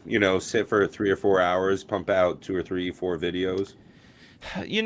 My less creative videos, I can do that, but my more creative videos, I just can't do that because I have to spend a lot of time. I just won't be able to move. I'll have a lot of ideas loosely in my head that's very unstructured, and I'll record it, but I'm not going to feel comfortable moving on to another project and then doing a whole bunch more research or whatever, and spend hours researching and then pseudo scripting or structuring it, then recording that, and then doing another one. I would just rather whatever I have in my mind, okay, I record it, let's edit it, let's get this done, because I might forget everything that I had planned for that video. So especially for my main channel, I just can't batch record anything anymore. Yes, shenanigans. Yes, they are constantly trying to push me to play white and blue. It's just I have so much to explore within my gen colors. I know you're probably shaking your head like, why aren't you playing white and blue as well, Nikachu? But that was his question. Like, he knows. Like, this is his first time on the show, man. It's because he's respectable. That's why he doesn't play white and blue. Yeah. Okay, fine. Whatever. Let me find another question here. Yeah, we have further agreements on... So we just covered the underrated question from Jem. He rewrote it. Yeah. Let's see. Okay, got it, Jem. And yeah, it is crazy. WOTC made $1 billion this year. You just covered this, Nikachu, I think. Yeah, they've said percentages. I don't know if it's $1 billion in profit, but it's like $1 billion in revenue. So we don't know what their entire costs are. But they're making money. I mean, that's their Hasbro now. They're basically Hasbro. What Everything are your else thoughts Hasbro on doesn't matter anymore. The Kamigawa woodblock lands. Do you trick out your decks when you play in person with different types of lands? Do you have a preference in that? And on that note, the new Kamigawa woodblock lands featuring the Japanese floating cities and such. I love those lands. I love those Japanese lands. Those are going to be my new lands from now on. My favorite land was the Unset Island by John Avon, and now it's going to be replaced by those, I think this sort of Japanese, or this water, it looks like a waterfall. Right, the Blue Island waterfall. That is going to be my new land from basically here on out. And maybe I'll play the other one as well. Seen any of the previews for the Unfinity lands? Some of those are pretty tasty artwork as well. If you haven't checked those out yet. I know it's sci-fi. The dual lands, the shock lands. Dual lands. No, the space basics. Yeah, space. Oh, maybe I didn't see the maybe I didn't see the space basics. Space. Yeah, they're calling them space. Oh no, I did see. Yeah, I did see it. Well, frankly, I mean they're very, very nice, but I'm not the biggest space fan. Space basics. Obviously, if you look up space basics on Google, you're not going to get what you want. There you go. Yeah, they are very, very gorgeous. They're very. My problem is, like, the island doesn't look like an island.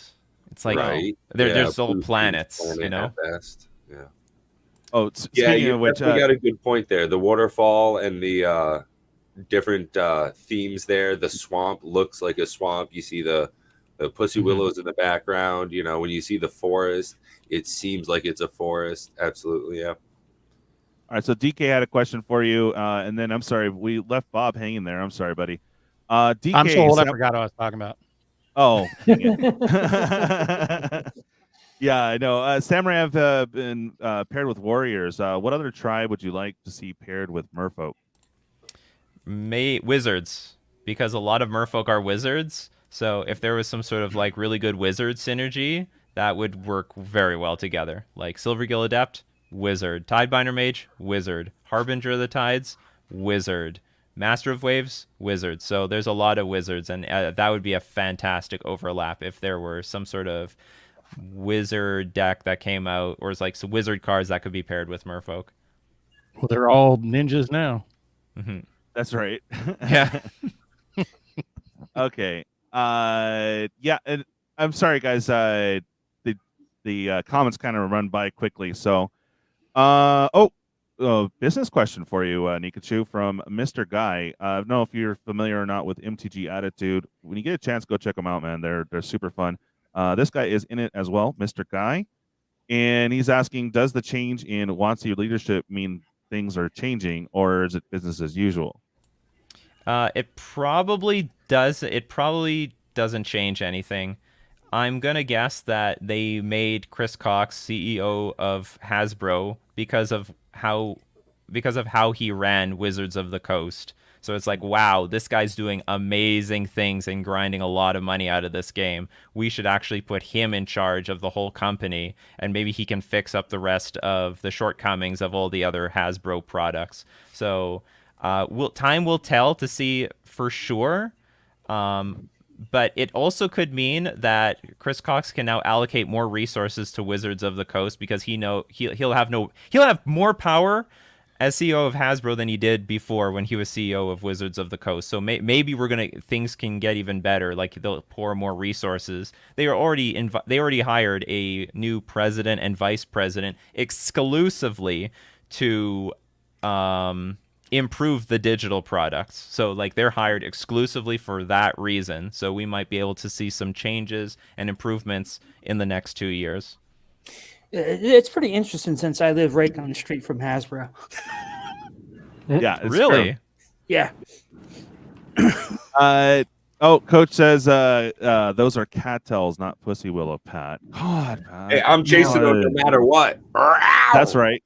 Wow. So I mean, on the tails of that, though, speaking of cattails, I'm a little concerned with sort of the direction and him being in charge here. One of the ominous feelings that I'm getting, and maybe I'm just an old man, get off my lawn, that it feels like they're kind of trying to squeeze as much juice out of the game as possible. I don't know how better to put that. In a short period of time, short-term gains for long-term loss. Many of the things that they're doing feel like it's, just squeezing that. Look at Double Feature, just for one example. Throwing, like you mentioned, and I had mentioned this, I think, last Saturday on our stream, that they're tossing the kitchen sink into every set, where they're trying to appeal to modern players, to legacy players, to commander players. And it's a very confusing product confusion kind of issue. They're putting out so much, so fast, so many variants. And look at our profits. Look at how they're skyrocketing. But some of the underlying things, and boy, this is a rant, it doesn't feel like they're addressing the LGS problem. And I certainly see it as an LGS problem. I'm in the greater Cleveland area, and store after store is no longer holding any kind of Magic tournament. So it doesn't feel like they're supporting the LGSs in the proper way. They only ever seem to support the one WPN store. And I don't really like those guys up here. So the second thing that they're not doing is it doesn't feel like they're ingratiating the newer players or making formats for the newer players. It doesn't feel like they're doing anything to draw the new blood in. I mean, look at the average age here on the stream tonight. And I feel that that's important. Part of that, I hate the reserve list. I think that it's exclusivity, not inclusivity. You know, that it's saying, well, if you weren't born when you could buy a dual land, well, then screw you. You can't afford it now, or a Mox, or a whatever. So I'm curious if, to quote Blade Runner for all you old folks, if they're burning the candle twice as bright, but it's only going to burn half as long. Poetic. Very. But is the reserve list like Diana, Princess of Wales, or not Nikachu? What? I didn't catch that. Just a candle in the wind? No, just me. Yeah, I mean, I guess I wanted your input, Nikachu. Do you feel like they're, you know, trying to squeeze as much out of it as they can right now, and then those people are going to move on? The corporate types are going to go to the next company and the next company, and really don't care what happens to Magic over the long haul, like many of us here who've been involved for 25, 30 years. So you're right. They are squeezing as much as they can because they're taking they're experimenting with our buying, like how much our consumer spending. They realize that there's a lot of middle class people that play this game that can spend more than, say, $100 for a box of Magic cards, that are willing to spend $200, $500. They're willing to spend tons of money on this stuff. So that's why they're now making these products and then saying maybe this product is not right for you, because they're really targeting it for the people that can actually spend the money. So we're now living in a moment where you're not really expected to buy every Magic thing that comes by, because it's been built for somebody else or some different part of the community, because we're so segregated in many different ways, like Modern, Commander, then they've got the digital client. But I would want to say that they have made some room to helping fresh blood get into the game. Now, the first one, and this is, people don't recognize this very well, but Arena is built very well to get new people into the game. It's very user-friendly, can be played on all devices now. I think that was a very important aspect of Arena. They need to get into mobile. Kids, they play mobile games. They're playing on phones. They're playing on tablets. So it's very important to get into that, and it costs nothing. People like to say Arena is super expensive. Not if you don't put $1 into it. Yep. When you're 13 years old, 12 years old, 10 years old, you are broke. You have nothing. So what games can you play? There's a lot of games that you'd have to ask your parents for money on the App Store, but Arena, you can literally play this for free. And if you can just suck it up and put in the hours and accomplish the dailies, you can actually grind your way to a tier deck if you want to. When you're new to the game, you usually don't care. You're just going to be happy getting anything. If you can. And a lot of people complain. I haven't made a dedicated video on this. A lot of people complain about the economics of Arena, but really, you are subsidizing the experience for the people who want to play for free. And if they made the economy more friendly to the people who pay money, they would vastly restrict what you can get for free out of that game. It would dry up significantly to the point where people are like, well, this game's not worth it anymore. I'm not getting enough free stuff to make a competitive deck. Well, screw it. I have two options. I leave the game or I start paying money, which would be the new economic model, even if it was cheaper. So I think Arena, the fact that they made it's not perfect product economically, but it is designed so that people can play for free. And if you just put in the hours, which if you're young, if you're a kid, you have all the time in the world, you will just blow all your time grinding Arena away. You can get into the game. Now, the second one that we haven't realized yet is the new Netflix show. I think is a Netflix show or something. Yeah, I'm actually looking forward to that, because one of the issues that I've seen, at least with my analytics, is everybody, like, I have no one really who watches that's underneath 28, and it goes all the way up to 40. I don't know what I know you guys are much bigger than me. Excuse me. But it's like, even when I look at like my entire lifetime where like I have videos that get 3,000-4,000, like my shorts, it's still that same thing where 97% of the people that watch even the shorts are 28 and above. Yeah. It's like, how do we get these new, younger people in to keep it in? And that's one of the reasons if why they're I think under a certain age, YouTube won't record their metrics because of child protective acts. They had a big issue with CPAA stuff recently in the last couple of years. That stuff won't ever be like actively displayed, especially if you mark your videos not safe. It's just like a thing. If you can comment on your video, it won't ever show that kids are watching it. And it's better off not to have videos that have metrics showing that kids are watching it. But even then, like I said, 18 to 28, I have like maybe 1 to 2% watching. Well, I have a little bit higher than that. So the metrics don't show for ages under 13, but 13 to 18 they show. So I have a very small portion between ages 13 and 18, but I do have a good, decent chunk of people ages like 18 to 24, 26. And I can tell you, speaking to my community who are on the younger side, they only got really big. They only started really getting into Magic when they could afford it. Like, they were aware of the game. Maybe they barely played it when they were a kid. Maybe, you know, their parents bought them a booster box and they have random cards, but they couldn't really appreciate, go to tournaments, really build decks until, you know, they basically had a job and they could start spending money on the game. So the current model, I think, for Wizards of the Coast is get them hooked at a young age through some means of exposure, like Arena, and then over time, as they age, they will turn into regular Magic players. I like what John says here. Sorry for raising your average viewer age, Nikachu. That's okay. It's okay. I mean, I have people around the age of 80 watching my channel. I'm like, who are these people? Yeah, I know. It's been like that for a very long time. They thought it said free coffee. The question, I guess, that I would follow that on with, and it's not really a question. It's more just like my ignorance of the macroeconomics and the macro picture here. That I agree with you that they're appealing to the people that have money, like me, who didn't have the money, like 94 through whatever. Well, pretty much through 2015. Not having the money to buy it, and now they're aiming the products at the people with money.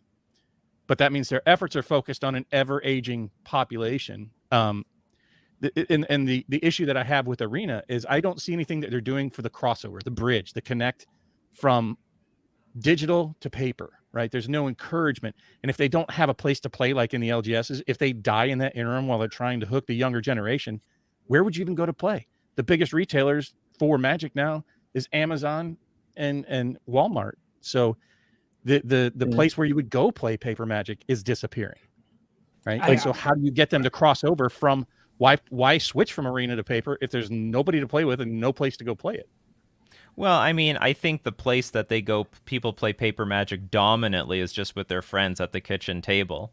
This is probably where like 95% of people play. Ideally, for people who don't have friends that play Magic, they would go to the local game store, and ideally the local game store will still be a hub for social interaction, but right now it has to be at like reduced numbers, just given the sake of the pandemic. And it also put a hurt on a lot of local game stores that depended on that foot traffic that just didn't exist anymore. I heard a lot of local game stores shut down over this time. And it's just hard to support the situation, especially if those local game stores were not... You see, there were two different types of local game stores during this situation. There were ones that sold singles and sold them online, and then there was ones who didn't. So if your local game store really depended on foot traffic, they might have sunk. But the ones that sold singles and sold online, they did very, very well, especially because of Commander players. Like, the prices went up.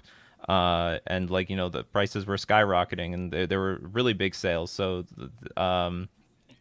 those local game stores, they're going to survive because they expanded their business more globally. But the ones that are really dependent on like local interest, those are the ones that are going to suffer. But that's that's sort of the game of business, and they, that's something they had to know when they were getting into the game of business. And Wizards just can't support everybody.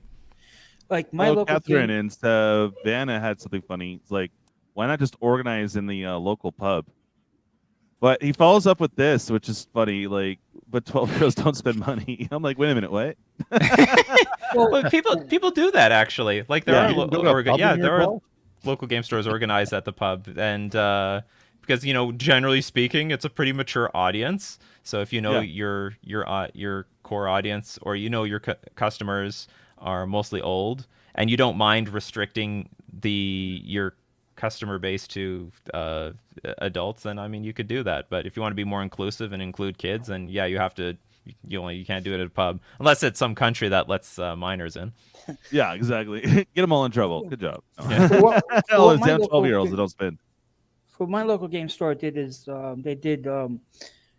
the beginning of the pandemic that they were still open, and they you could like go online and order, and then you could pick it up or have it mailed.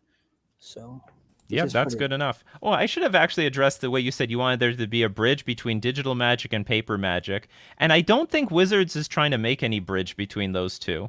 I think digital Magic is for people who want to like grind out games, people who are isolated and they're like literally in the middle of nowhere. There is no local game store. There's no one else to play, and yeah, so if you get that practice and experience. And it's mobile, so you can play it on your phone. You can take it with you on your tablet. So if I want to play Magic while I'm on the bus or I'm waiting in line for something, I can get a game in. I can get a best of one game in, but I can't do that. Or how can I put it? That's not meant to compete with actually physically going to a local game store. But I'm certain that when the pandemic is completely over, all this stuff is going to come back because Magic players dominantly are social players. They want the interaction. They want to play with people in person. And so, like, the demand for that it's already very high right now. MTG Las Vegas sold out, and it was packed when I was there. So, like, and all the side events sold out. So the demand is definitely there.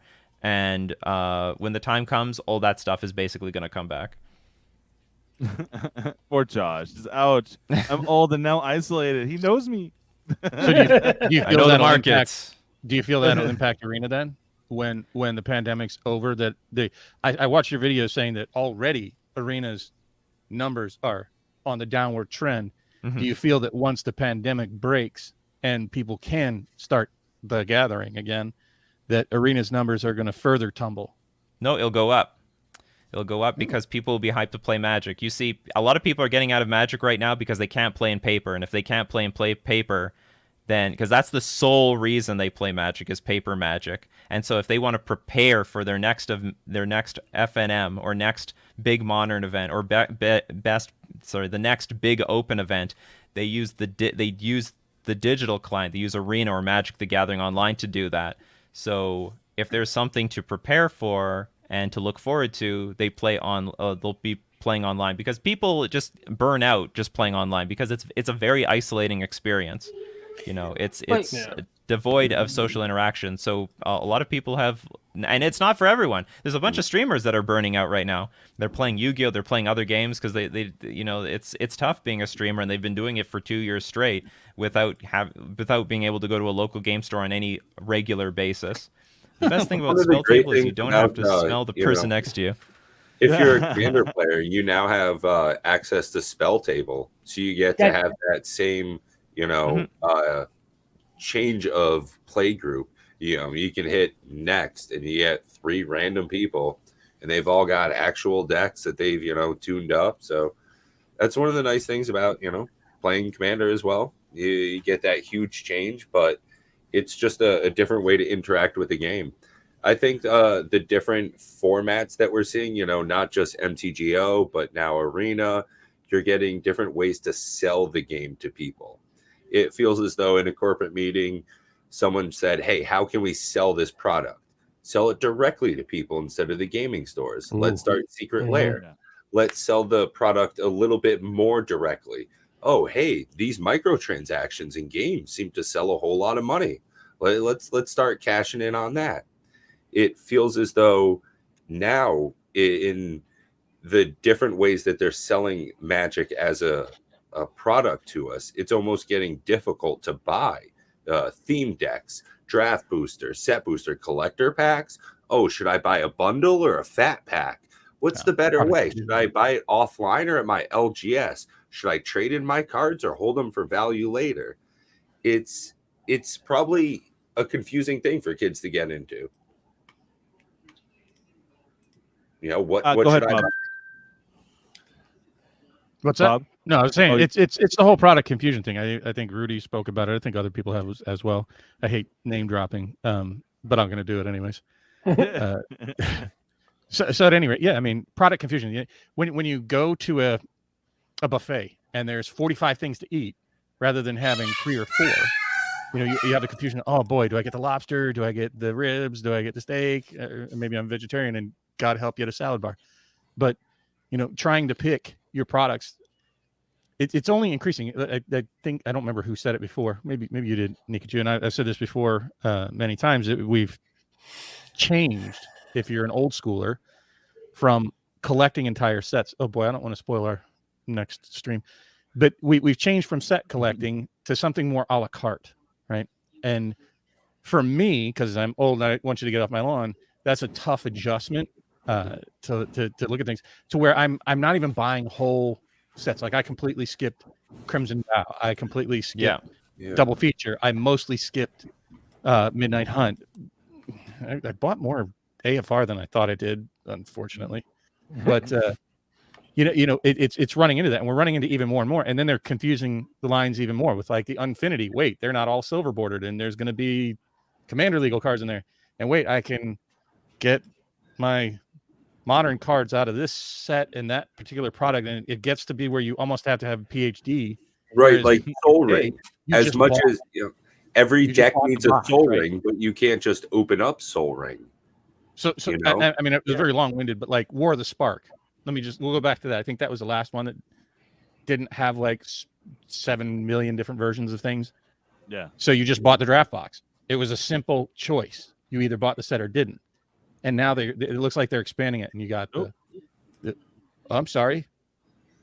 I'll get off my soapbox. I was going to say they have so many products and secret layers and theme boosters and set boosters and collector boosters and I don't know, boosters and double, triple, whippy, whammy masters is coming up, and it's dizzying if you were out and trying to come back in to figure out. Yeah, it's completely overwhelming.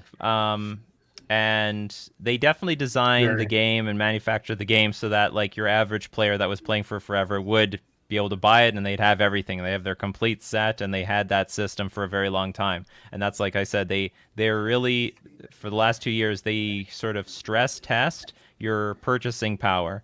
And it turns out people are buying all this stuff. Like they're still selling all of it. So for now,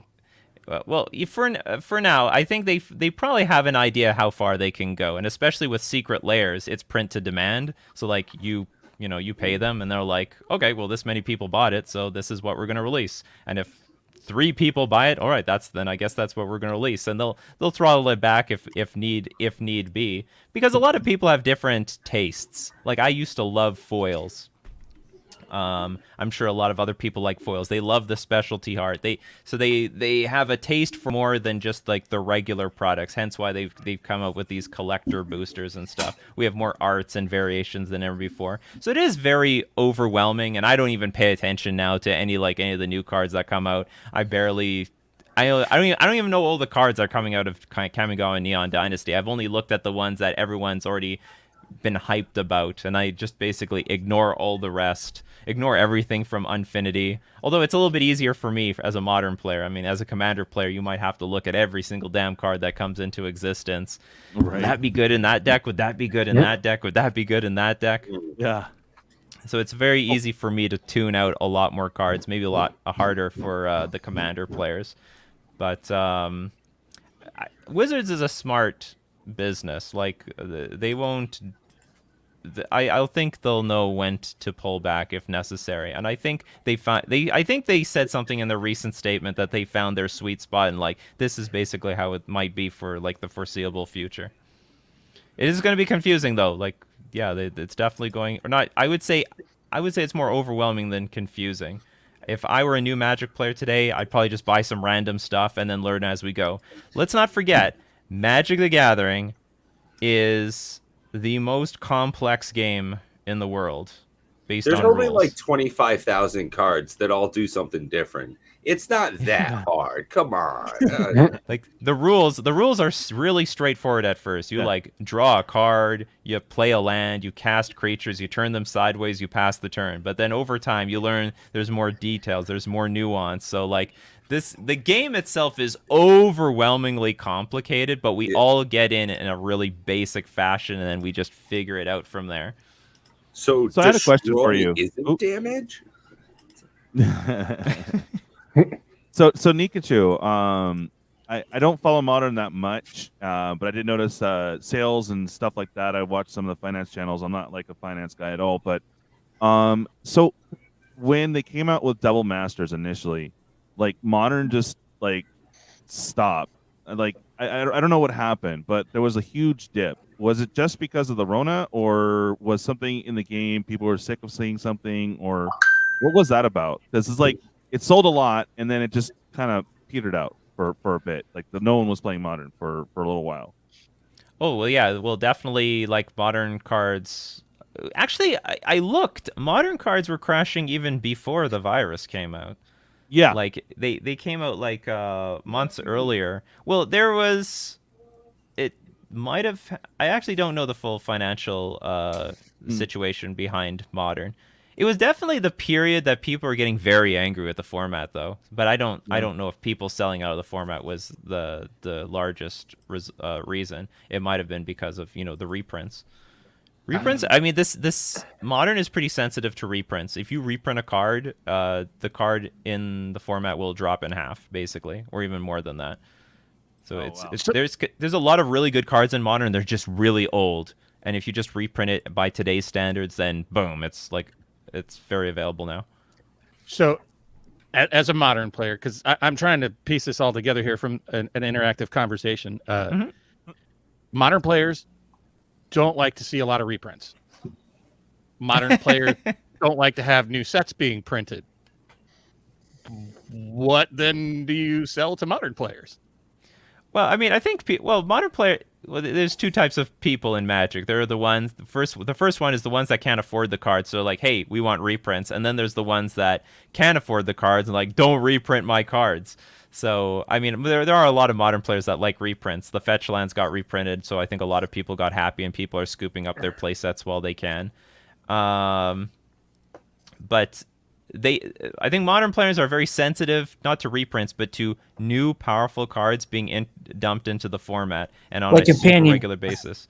Yeah, like Companion, or a ton of like Throne of Eldraine cards, Modern Horizons 1, Modern Horizons 2. There were good things that came out of these sets, and by the way, I love these sets. I love Modern getting rocked, because I'm the type of person that will change and adapt to my new circumstances. There's a new challenge, I love it. I'm up to the challenge. Well, a lot of players aren't like that. They're like, okay, this is one of the best decks in the format. They're going to blow $1,000 on buying this best deck. And then all of a sudden, if new cards come out that like change that's meta position from like tier 1 to tier 2 or even tier 3, they're outraged. Like because they are the pay to win players. I would say the only players that are really angry are the pay to win players. They got used to winning. They paid their money to get that best deck, and they can't expect it to be the best for forever. That is ridiculous. Like it's got to change its meta position in some way. So if whenever a deck goes down, another deck goes up, and I think that's quite fair. But in general, people don't like it moving so much. Like over the last 2 years, the meta position of a lot of decks have been just changing like crazy, and some decks just became obsolete. There's a lot of decks that are now just completely tier 3 when they used to be tier 2, tier 1. That'd be something like Manaless Dredge at one point. It used to be a top tier deck at one point. Yeah, there was Dredge. Like I'm looking, Ponza used to be tier 1. That used to be a really good devoted combo. Was tier 1. It's now tier 3. I'm looking down here at tier 3. Snow Control used to be tier 1. Stoneblade used to be tier 1. And they're all at the bottom now. They're all at the bottom. Yeah. Hello, Editor Jay. Welcome back. How you doing, buddy? What up? Yeah, so he's the guy behind editing all of MTG Attitude, plus he takes part in some of their sketches. Good stuff, man. welcome to the show. Tell us a little about. Well, you got MTG Attitude. This is Nikachu's first day with it. Tell us a little about that, and then your editing stuff has been pretty cool. Been learning some stuff off your channel, bud. Oh, I hope so, because it's a train wreck. It's a crash course as bad as it gets. Yeah, I've been editing for Dave at MTG Attitude with Mr. Guy and Dave Solari for a while. I think it's been almost a year, right, guys? Yeah, maybe 6 months. I don't even know. 6 months, I think. At least. And then it's been a ride. I love doing the bits. The Monday bits are the best part. And on the side, I just started Editor J's editing hour. Just After Effects tutorials and Premiere Pro tutorials. I'm probably going to do some free software type of stuff for people that can't get those, high grade things, and just have fun with that. We'll do some Star Warsy shit and have a good time. And he also does a couple of beard trimming videos as well. You can catch that on his second channel. Yeah, if you really want to see a train wreck, my third channel is Shaving My Beard, and it's really bad, real bad times. One time I got a hair in my eye, and that's it. It went viral. I blinked. That's the one that went viral. Oh yeah, Twiddler, how you doing, bud? Oh, you're muted. Hold on. I don't know. I don't think did I do that? I don't think I did. No, can you hear me? Yeah. How you doing, buddy? I'm the master at muting myself for some reason. So you're a mutinist? I am a mutinist. There you go. Yeah. No, you've been doing awesome too. Congrats, man. You just passed 100? I did. I think I'm at let's see, last I checked I was at 118. Nice. Yeah. Shot up from 72 36 hours ago to about 119. So that was pretty awesome. So Nikachu, how long did it take you to get to where you're at now? I mean, I've seen your name fly by a few times, and I finally caught up with you. How long did it take you to get going? Oh, you mean on YouTube? Yeah. I started late 2014, like November 2014.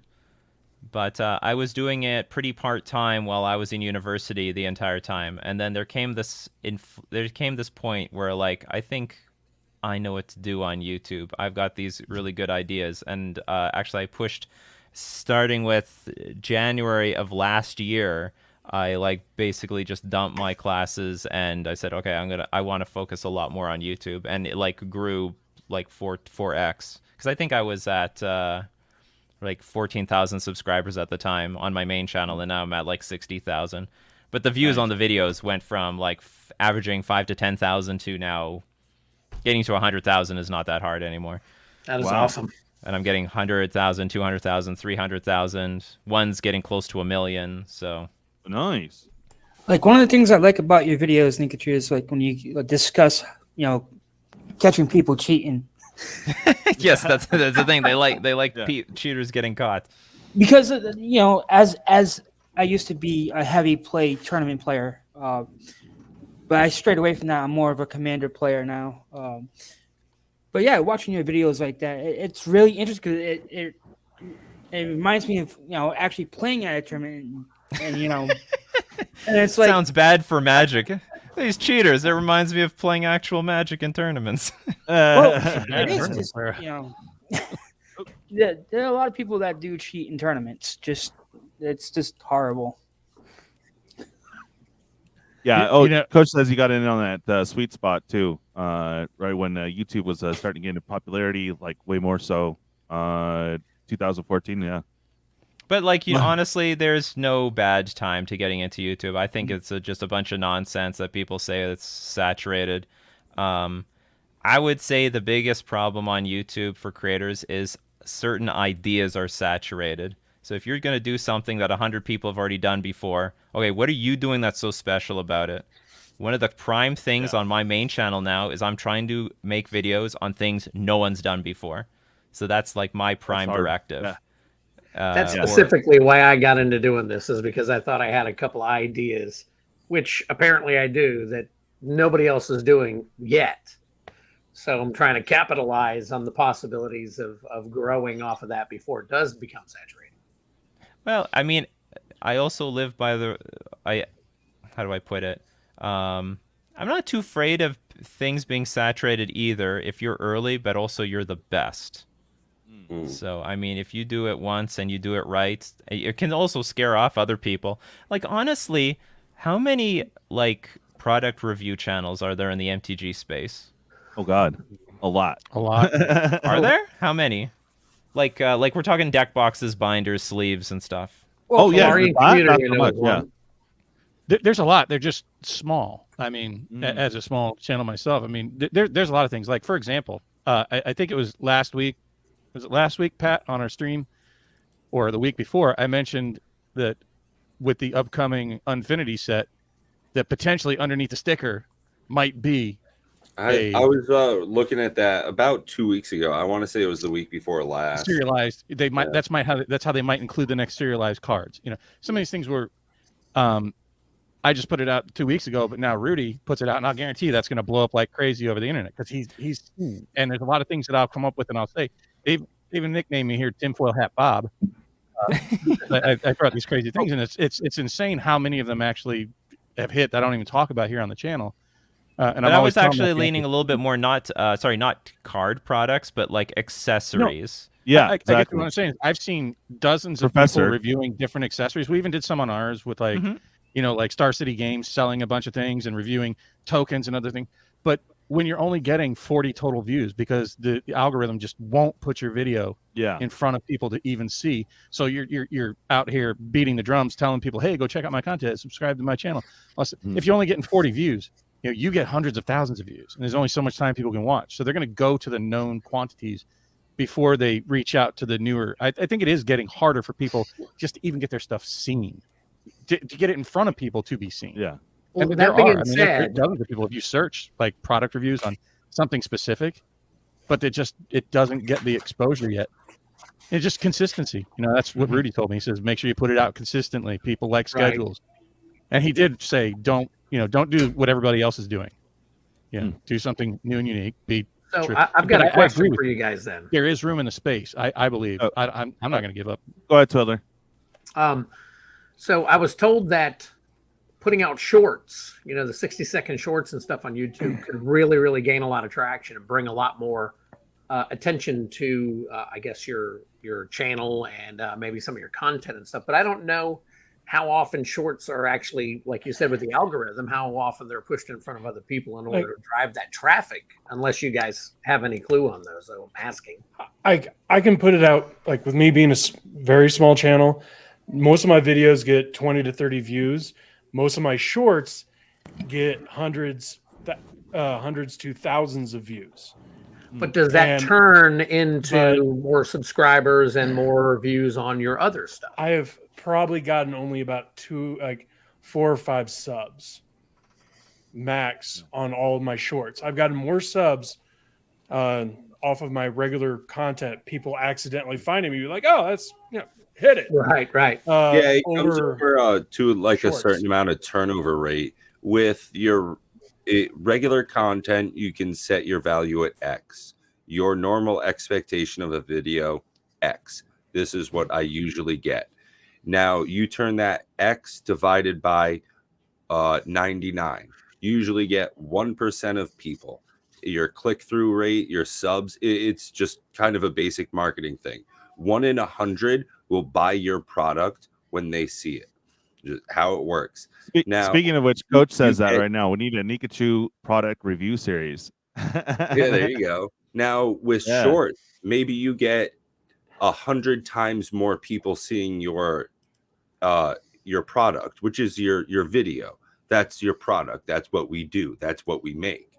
Now, you're just going down by a factor of 100. You're going up by the amount of people that see it, but you're going down by the amount of people that are subscribing to it.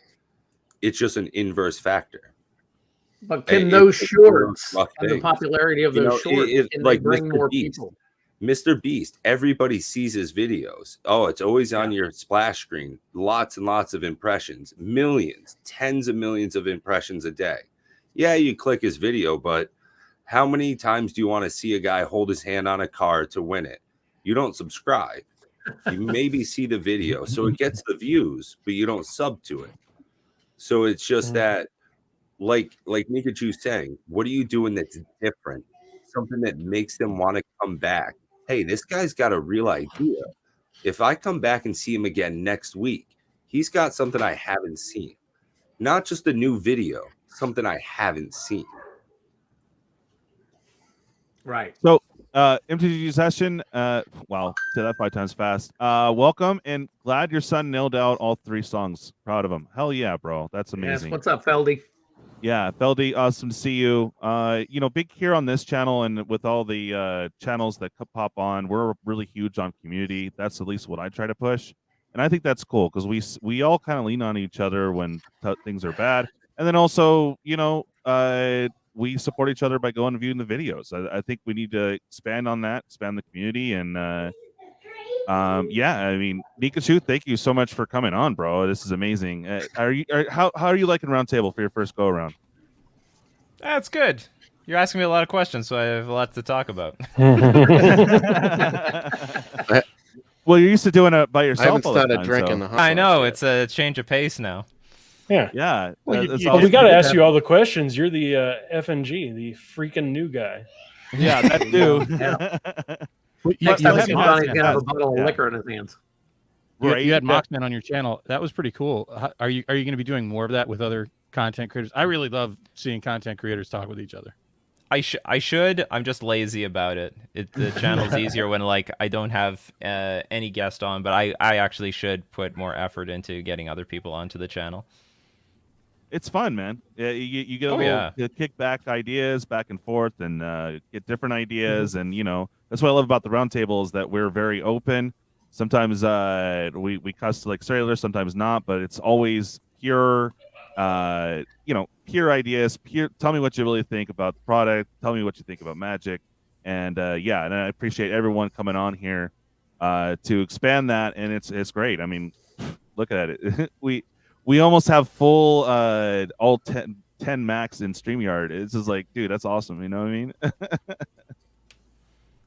We're going to do Hollywood Squares at some point. Well, I'm sorry. What was that, Nikachu? I just said it's a full house tonight. Oh, yeah. Sorry. Go ahead, Bob. No, I was saying we're going to do Hollywood Squares at some point, Nikachu. Yeah, for sure. Right now, we just need one more. Make it square. Yeah, that's right. So Nikachu, we've been hounding you with all the questions. Did you have any questions for us? Not really. My only question would be something like what else do you want to know? Yeah, all right. Yeah. All right, how about you guys? If we're all YouTubers here? Yeah. Yeah, well, here. He's okay, what are your subs? How long have you been doing it? Each one of you. I'm about 6'10". It keeps fluctuating. Trying to obviously hit the first 1,000. It's been a hard road. I think I've been actually active on YouTube for about 1.5 years, a little bit longer than that. Mm-hmm. So just been climbing, just trying to get past the 1,000 and keep going forward.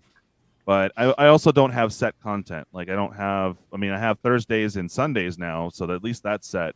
But it's sporadic to when I actually put out videos just because of time constraints. Mm-hmm. But, been trying to. I really admire those people like yourselves and Moxman that are able to pump out content daily. It's just I wish I had that kind of time, Yeah. Well, I'm more like streaming content daily, so it's easy. I just do this stream and then I'm done. Yeah, no, that's what I love about streaming. It's just editing? Yeah, don't have to worry about that. But when you put a video together, like me, I'm an artist, so it takes me 20 times longer than anyone else because I want to put all the fine, little fine tunes and do all the fun stuff. So it takes me forever. How about you, Pat? Let's see. So if you go to my page, it says I joined years ago because I got into YouTube when it was YouTube Red, because you could just not have commercials. And I'm all sorts of time is money kind of thing. And I'm not going to mess around. If I'm washing dishes and I'm watching YouTube, I don't want to wipe one of my fingers on my shirt and then hit skip ad a bunch of times. I'll pay friggin' $10 a month to never do that again. So I started actually making YouTube videos I don't know, May. maybe in June, me and a buddy got into Magic again, and it got to the point where I was opening so much stuff. I was like, hey, why don't I record this? And then that's pretty much where this all came to. And DJ invited me on the channel. I was like, hey, you want to just like talk about Magic for a while? And that's how I got into all of this. And I was like, how I enjoy it. So it's difficult to make consistent content. I'm lucky I made the commitment with Bob on like Saturdays to, hey, every time this is what we're doing. Like DJ here, every Thursday, you tune in, you're always getting this stuff. And it's great to be able to constantly do that. And, you know, I do shorts. So I do a bunch of batch recording. I sit down, make like 2 pots of coffee, and I just record a dozen videos. And it's like, hey, here's stuff. I don't actually set it up to come at a certain time, but I just cut them. I have a whole bunch of stuff in the pipeline. You know, you buy a box on the cheap, and then, hey, here you go. Record the whole thing in little bits. You know, you get a little bit of mail in, you record it that way. When, you know, you go to your post office, you get it that. But it's difficult, definitely. But I started at, you know, my family members. You know, you get 5, 6, 10, 12 people that, you know, your coworkers hear that you're doing it. It slowly builds up. So I just got over 400 subs a couple of weeks ago. Nice. Just I remember when you had 50, bro. You've been going fast. Congrats, dude. It's crazy. Oh, real like, quick though, Nikachu, to answer your question, I like it shows that I've been on here for 8 years, but basically after people kept pushing me, you should do YouTube. I only put YouTube up to share some of my music way back when. So I just kept the I know I should have MTG on my name somewhere, but I want to kind of stay open. That way I can do a variety of things. I know you need to focus down on those things, but it's just like, I don't know. Ideally, you focus. Well, here's the thing. Ideally, you focus. But if you're a music person, I highly suggest you incorporate your music in your Magic videos. I don't know how you incorporate it. Well, okay, that's great. But yeah, it will. I'm warning you. It will burn you if you try to do 2 topics at once. You would be better off making 2 different channels. You'll be much better off. I will warn you. You will burn your channel down if you split the 2 different topics on the same channel. I see. Because because the thing is, if people who sub for your music start getting suggested your Magic videos and they ignore them, that hurts those videos. And if people who watch the Magic videos get suggested your music videos, that also hurts those music videos. And then it just that's why when you start the channel, you got to stick to basically one topic. I get you. Yeah, I know. I post up karaoke just for funsies, and people are like freak out. I'm like, dude, I always post right before, hey, I'm just throwing up this karaoke track. I'm not getting monetized or nothing, but you know, it's just for funsies. I have to warn people because everyone gets butthurt. I'm like, whoa, dude, calm down. Well, you can always have it unlisted and share it with your community, like on Discord or something. Yeah, okay, that might be Discord, a Patreon, whatever you use. You know, when it's unlisted, it doesn't hurt anybody because it doesn't get recommended. MTG Obsession has a question for you, Nikachu. So I know that you do longer format content. Wondering if you notice any drop off in watch time with longer format. Depends how you want to define watch time, because technically the longer the content, the higher the watch time, because people will just spend more time watching, even if there's less people that will watch to the end. So the answer is, if I do, like on my May channel, I make the videos, I can almost have like an unwritten rule that I don't want to have a video over 20 minutes. So if it's like over that, I will cut it down to make sure it's shorter. Because I want the audience retention as high as damn possible, and I have it very, very high. Whereas with my stream channel, I don't care. So the watch time will be higher, but less. Like I only get like anywhere between 8 to 15% of people watching straight to the very end if it's like over an hour. So it's very normal for like very few people to be there by the end, with maybe even up to like 30% gone after the first 10 minutes. And that's maybe how I've structured my long form, like my streams, I'll have like a newsworthy thing to say at the beginning, so people might click on it for the newsworthy thing, and then they don't give a crap about the rest of it. But a good chunk of it will, people, maybe 30% will keep listening on for a while, and then by the end, like 8% are still around. But even at that, I mean, watch time is higher. Yeah, you make a 20-minute video, someone watches halfway through it, that's still 10 minutes. If you make a 10-minute video and people watch halfway through it, that's only 5 minutes. So, I mean, that's just pure numbers. That's just smart statistics. Yeah.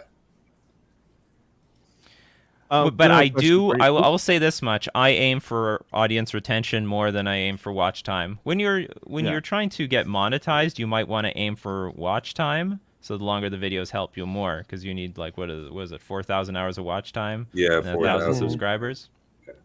And you're not going to do it with shorts. It's almost impossible. And it doesn't count either. Count it. Yeah. Oh, they don't count it? Oh, that sucks. Yeah. They only count it. They only count shorts if it's watched by a computer. What? Yeah. That's it. Okay. For weird. watch time.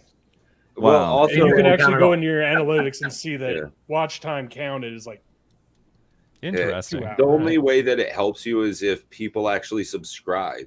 If they see your shorts and they say, "Hey, this is something I'd like to see again." If they hit the subscribe and they say, "This is worthwhile content. I'm interested. I'd like to come back for more." So that's one of the reasons why I even see people clipping their own shows. If you go ahead, you've got a 10-minute video and you say, "Man, there was this 30 seconds right here, hot take." You clip that into a short, you get 250,000 views. That's something I'm starting to see, like Angry Joe Show, that kind of stuff. Just that's what I want to try to do with my content, because since I'm more focusing into the gaming side, it's like I can't put short content out for pack openings when I'm gaming. Yeah. But actually trying to figure out how I want to edit that and actually have time, because right now I'm working about 90 to 120 hours a week, because I'm over on I'm also over on Twitch. I'm an affiliate over there. Oh, okay. So I have all the split time between everything, but I do have to get going. I have to get my son to bed. All right, buddy. Thanks for coming on, man. Take care. Later, bro. See you guys later. Nice meeting you all. See ya. Hey, Jay, if you could open one pack right now that you had, like, just kicking around, no. I'm not pushing you to open anything.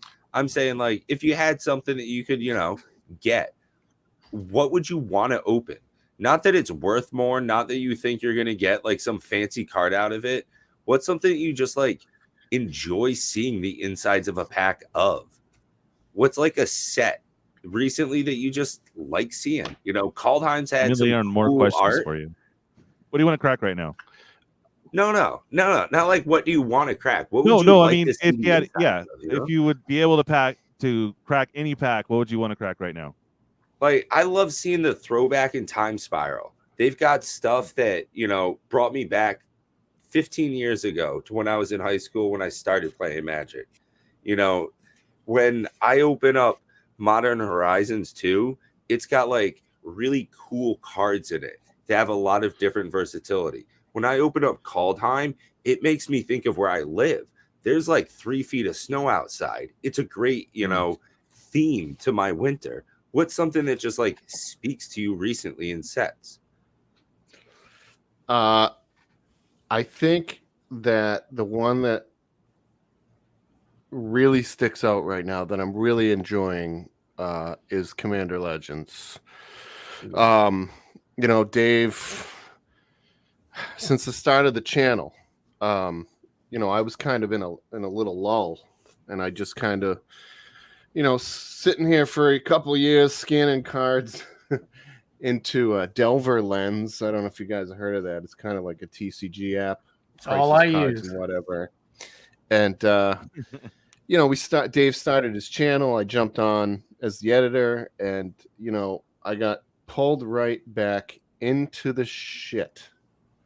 And next thing I knew, I was buying stupid boxes, just crazy amounts of whatever I could get my hands on, just cracking packs, opening, going through cards. I mean, I must have sold some of my collection last year, and then Dave started, and it's doubled.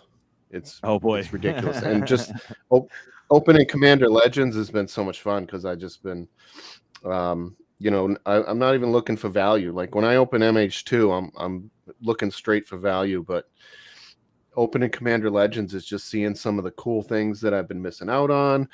What else did I opened Jumpstart recently. I love all this new stuff, you know, because a lot of my collection was, you know, Nemesis, Judgment, Onslaught, So you know, all these the older original sets Mirrodin stuff. Bob had some more questions while we just like it's good stuff, man. Loving Commander. So what? So just quickly, what pack would you really want to crack right this second? Like if you could choose any pack, not value, just something fun you want to do. I like the Eldrazi stuff. Oh, damn, stuff? Jay. Yo, honestly, you literally took the words out of my mouth. Like, I want to pat you on the back. Like, I was going to say Rise of the Eldrazi. I learned like a month ago it was a set. Jay, freaking A, man. Like, mashed potatoes. I'm dabbing you right here. Bam. I'd want to open up double flippy triple masters coming up. Is what I want to exactly. I do have a couple of questions for you, Nikachu, if you don't mind. Go for it. The first one is, you know, it seems to me like the modern folks, the modern community, would be highly adverse to proxies. Like the Commander community seems to be very open in general because it's so casual. But since Modern, I think inherently is a competitive format, how are proxies looked at inside the Modern community?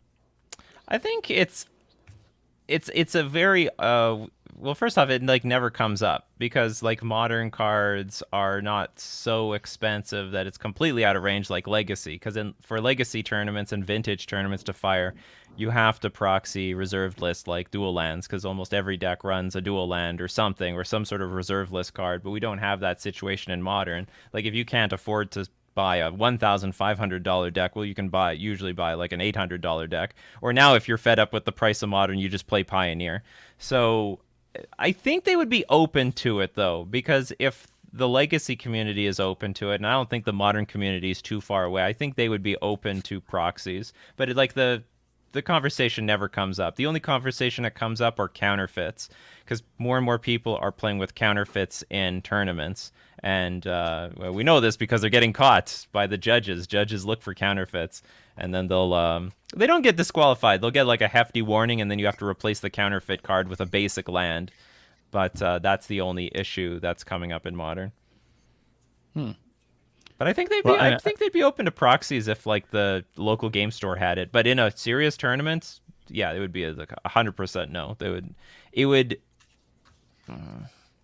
It's hard to say what economically it will do, because obviously proxies haven't destroyed local game stores. Like if you know you can proxy so many cards, you'll spend the rest of your money to fill up that deck for Commander. And the same thing can be said for Legacy. Like people are like, well, I'm not going to buy a Legacy deck at all. Oh, I can proxy like the really expensive cards. Okay, I'll proxy the real expensive cards, and then I'll buy the rest of them. Because usually people who proxy still want to own real cards at the same time. I mean, and you guys could probably say that for yourselves, right? Like how many of you proxy, but you still want to buy the cards. I mean, so like local game stores still get money, Wizards still gets money, everything moves forward. Obviously proxies have not been the end of the game. And I guess the second question I have, because Modern seems to be such a constructed format. Do you see a future? I mean, because obviously drafting Modern would be hectic at the very least, but do you see a lot of cubes in the community, like Modern cubes? They may exist, but I don't pay attention to it. So like maybe there are some, because there's Legacy Cube, right? Like they do Legacy Cube on Magic the Gathering Online, and they probably have a Modern one every so often, but I like barely play Cube that I don't even notice. It's not too insane. Like usually they just try to put like the main combos of that particular format in the design of the cube. So it's possible. Oh, before Dobby goes real quick, I'm sorry. We've been chatting, and it's been awesome to speak with everyone, but we do have a tradition when he comes on, so hopefully you see this on the way out, bud. Master has given Dobby a sock. What? I didn't... Master has presented Dobby with clothes. Dobby is free. There you go. That's Dobby. for your weekend, buddy. Oh, and I noticed something that is fixable for you, Nikachu. You were talking about getting copyright struck from some of the songs that you're using as background. Have you gone into... no, I just recently got apparently copyright struck on Twitch. But really? The weird thing, it was this one segment, and the thing is, I was using a playlist of music that was on loop. So like, why didn't I get copyright struck like, I don't know, the 3 or 4 times earlier in the 3-hour stream? Anyway, I thought that was pretty weird. Yeah, no, it's very strange, but I mean, they do have the copyright music free on here. I find a bunch of it and use it. But yeah, I just thought it was kind of funny because you use the same loop like constantly. You even have it like timed down to where you can do the list review as your cue out. I think that's ingenious. Yeah. So I'm familiar with all the copyright free music, and I also just gamble it with Nintendo Music. Whatever, they shut down my streams channel. I don't care. I'll make another streams channel. Sometimes on Twitch, if you're quiet for too long, they'll think that you're just listening to music as the stream. So sometimes they'll flag you. Maybe it was a quiet moment. I got a copyright strike on YouTube for using the YouTube copyright-free music. Like the one they give the content creators. I was like, what? I heard someone else had the same problem, so will be funny to see how that gets resolved. I was like, well, I just edited it out. I told him just cut that segment because it was my outro. So I was like, all right, fine, cool. I don't care. Cut that part. Yeah. That's very odd. Oh, he says, I can't even say it right now.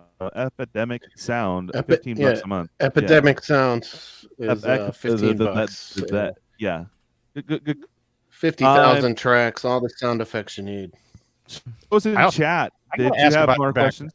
Oh, sorry, buddy. I got to ask about your background there, Nikachu. Like, I've been tripping out on that since I started watching. It's been blue for a long time, and now it's yellow. And actually, it was purple and blue before, so you're more familiar with. Oh, no, there you go. Yeah. It's a little finicky. Oh no, okay, purple. Yeah, this is how it usually is. So one LED is pushing blue, the other one's pushing purple. Nice. But I can adjust it to however I want. Right now, I feel like I'm in the mood for something green and orange. There we go. So is that like soundproofing?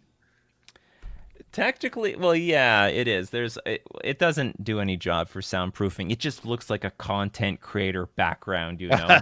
Yeah. So I got these white. I have the white soundproofing tiles, but like this is a completely open space. It doesn't matter, and it's not necessary because I have a Shure SMB microphone, and this microphone requires almost no like room soundproofing whatsoever. It completely cancels out a lot of background noise really, really well. And it's on my shopping list for sure. I need that mic. What is it called again? I kind of like mine. I got Shure SM7B. This is what you'll like. The big content creators or streamers, they'll use like one of 2 microphones. And there's some other ones that are also very good, but like this is one of the big ones, and I can say for certain it is. You have to be like really close to it, or it's useless. So if you expect it to do content with the microphone far away, then you're gonna sound really quiet. So it's meant to be like super close. So if you're not used to something like that, this might not be the microphone for you. But I sound super sexy in it, and my favorite thing is it cancels out noise. That's what really matters well. most. Yeah, really well. That's been on my shopping list. Soundproofing. That's been on my shopping list. That mic for a while now. And what are you using for your the sound?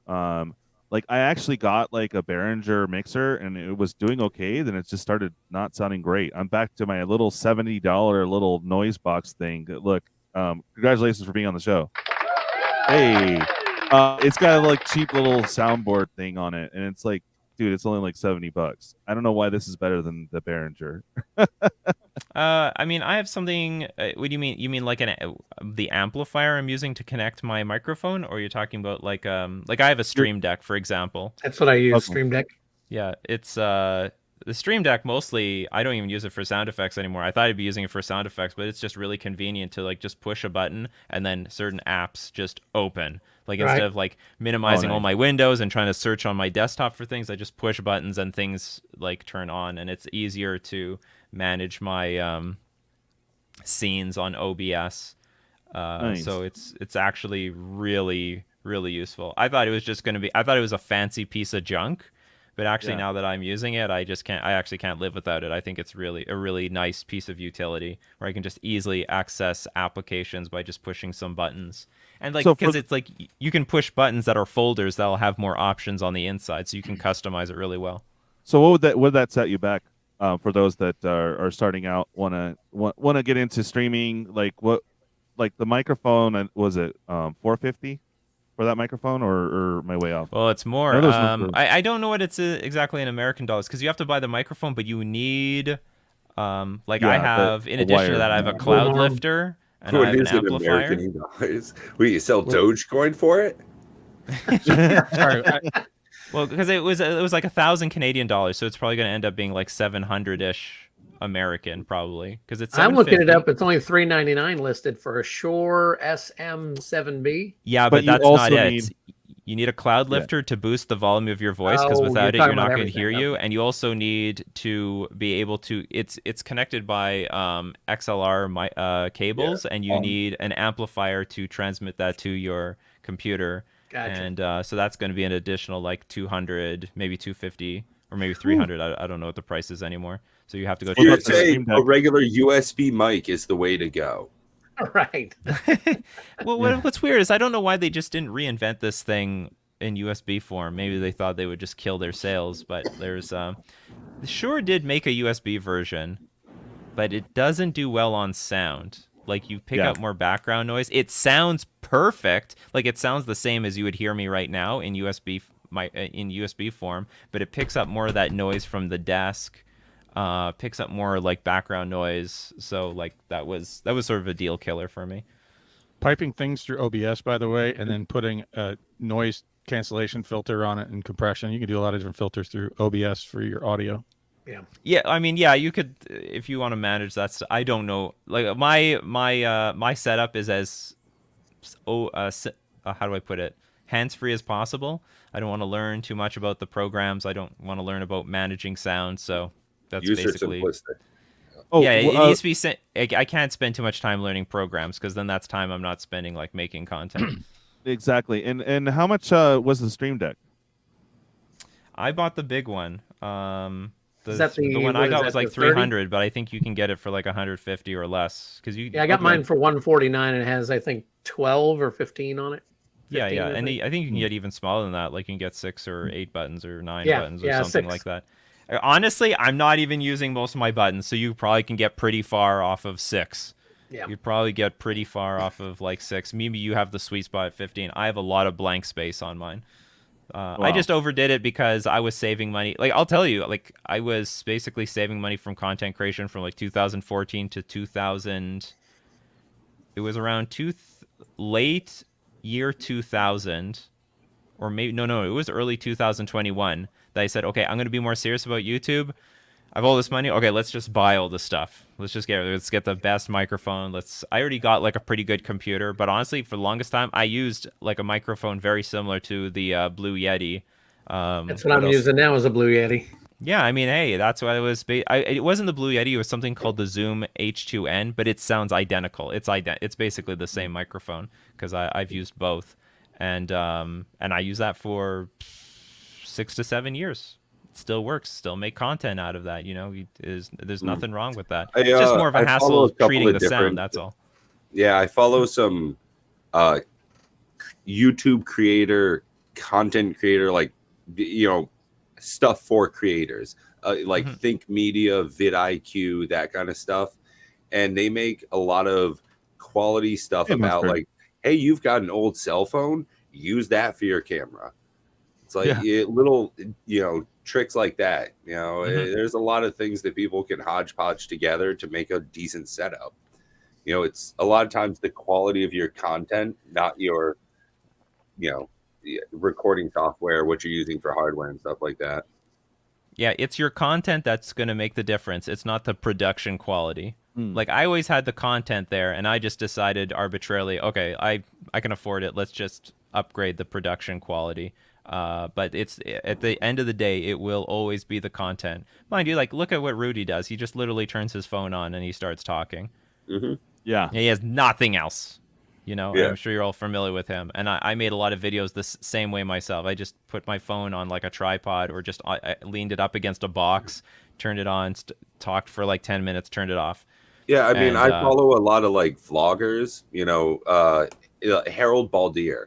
This guy's got, a couple million subscribers. He just goes all over the world, and he pulls out his iPhone, and he lives with like Maasai warriors in North Africa for a couple of weeks. What? And then he goes to, Amsterdam. He lives in a hostel. Then he flies off to Australia.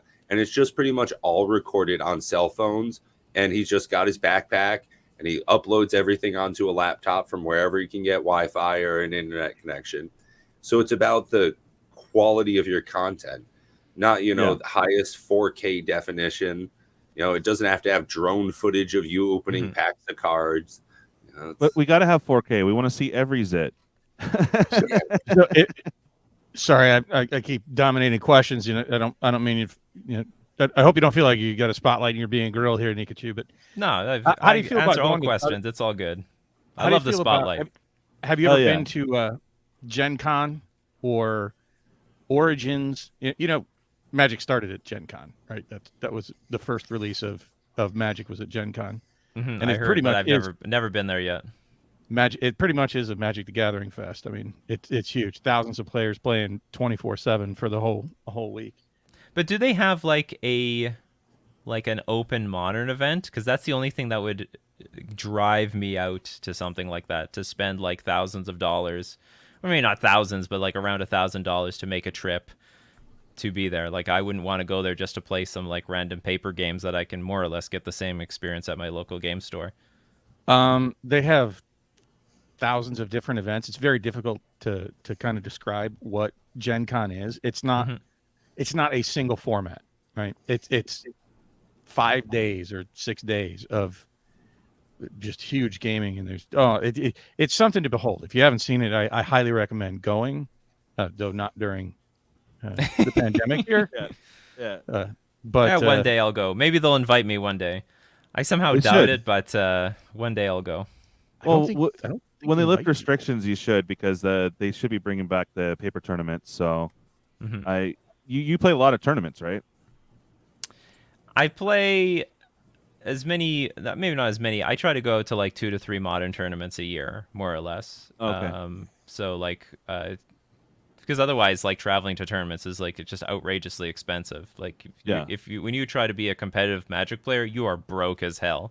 There's no one rich playing this game. Like, you don't see anyone living in this like super expensive house with a bunch of other Magic players, and then they're driving like sports cars. No, that doesn't exist, because they're all dead broke, because trying to travel to events is expensive, and there's no pot of gold at the end of this tunnel. And I recognized that immediately in 2010. Like, people tell me about tournaments and people are living off of the game, and I'm like looking at first place and it's like $4,000. Like, what, are you kidding me? This is impossible. No one's making this $4,000 consistently. So like, when I got back into Magic around 2013, I made the conscious decision ahead of time. I'm not going to try to become a pro. I'm going to become a content creator, because A, there's more of a future in that than there is to become a pro player. And B, I also thought there was a much higher likelihood that I could become more famous through content creation, through becoming a pro player. Exactly. Oh, yeah. And I love that article you did on the, I'm sorry, real quick, Pat. Nikachu, the one where you, it's on your main channel. You covered the one girl dating the guy. Yeah. the Alyssa Bresnik. Yeah. That was like, I don't think it would become an article like that to get your name pumped out, but yeah, definitely content creation if you're trying to get your face out there, for sure. There's more than one way of getting famous through Magic, I guess. Right. So, question. I don't know how you are on your pop culture references, but did you ever watch He-Man? I know it's a random question. No, I mean I'm sort of familiar with some of the memes, but that's about it. Oh, okay, yeah. Because Dave sent me something here, and in here is a tiny Tila. I don't know if that would do anything for you. Probably not. Okay, Means fair enough. nothing to me. All right, carry tiny on. Twiddler, or actually Jay, you haven't asked any questions of Pikachu yet. Because Pikachu's not here. Nikachu. I keep on wanting to say it, man. It's the yellow. You brought the yellow back. See, I'm doing it again. I'm sorry, Nikachu. Did you have any questions for Nikachu, Jay? What do you use for editing?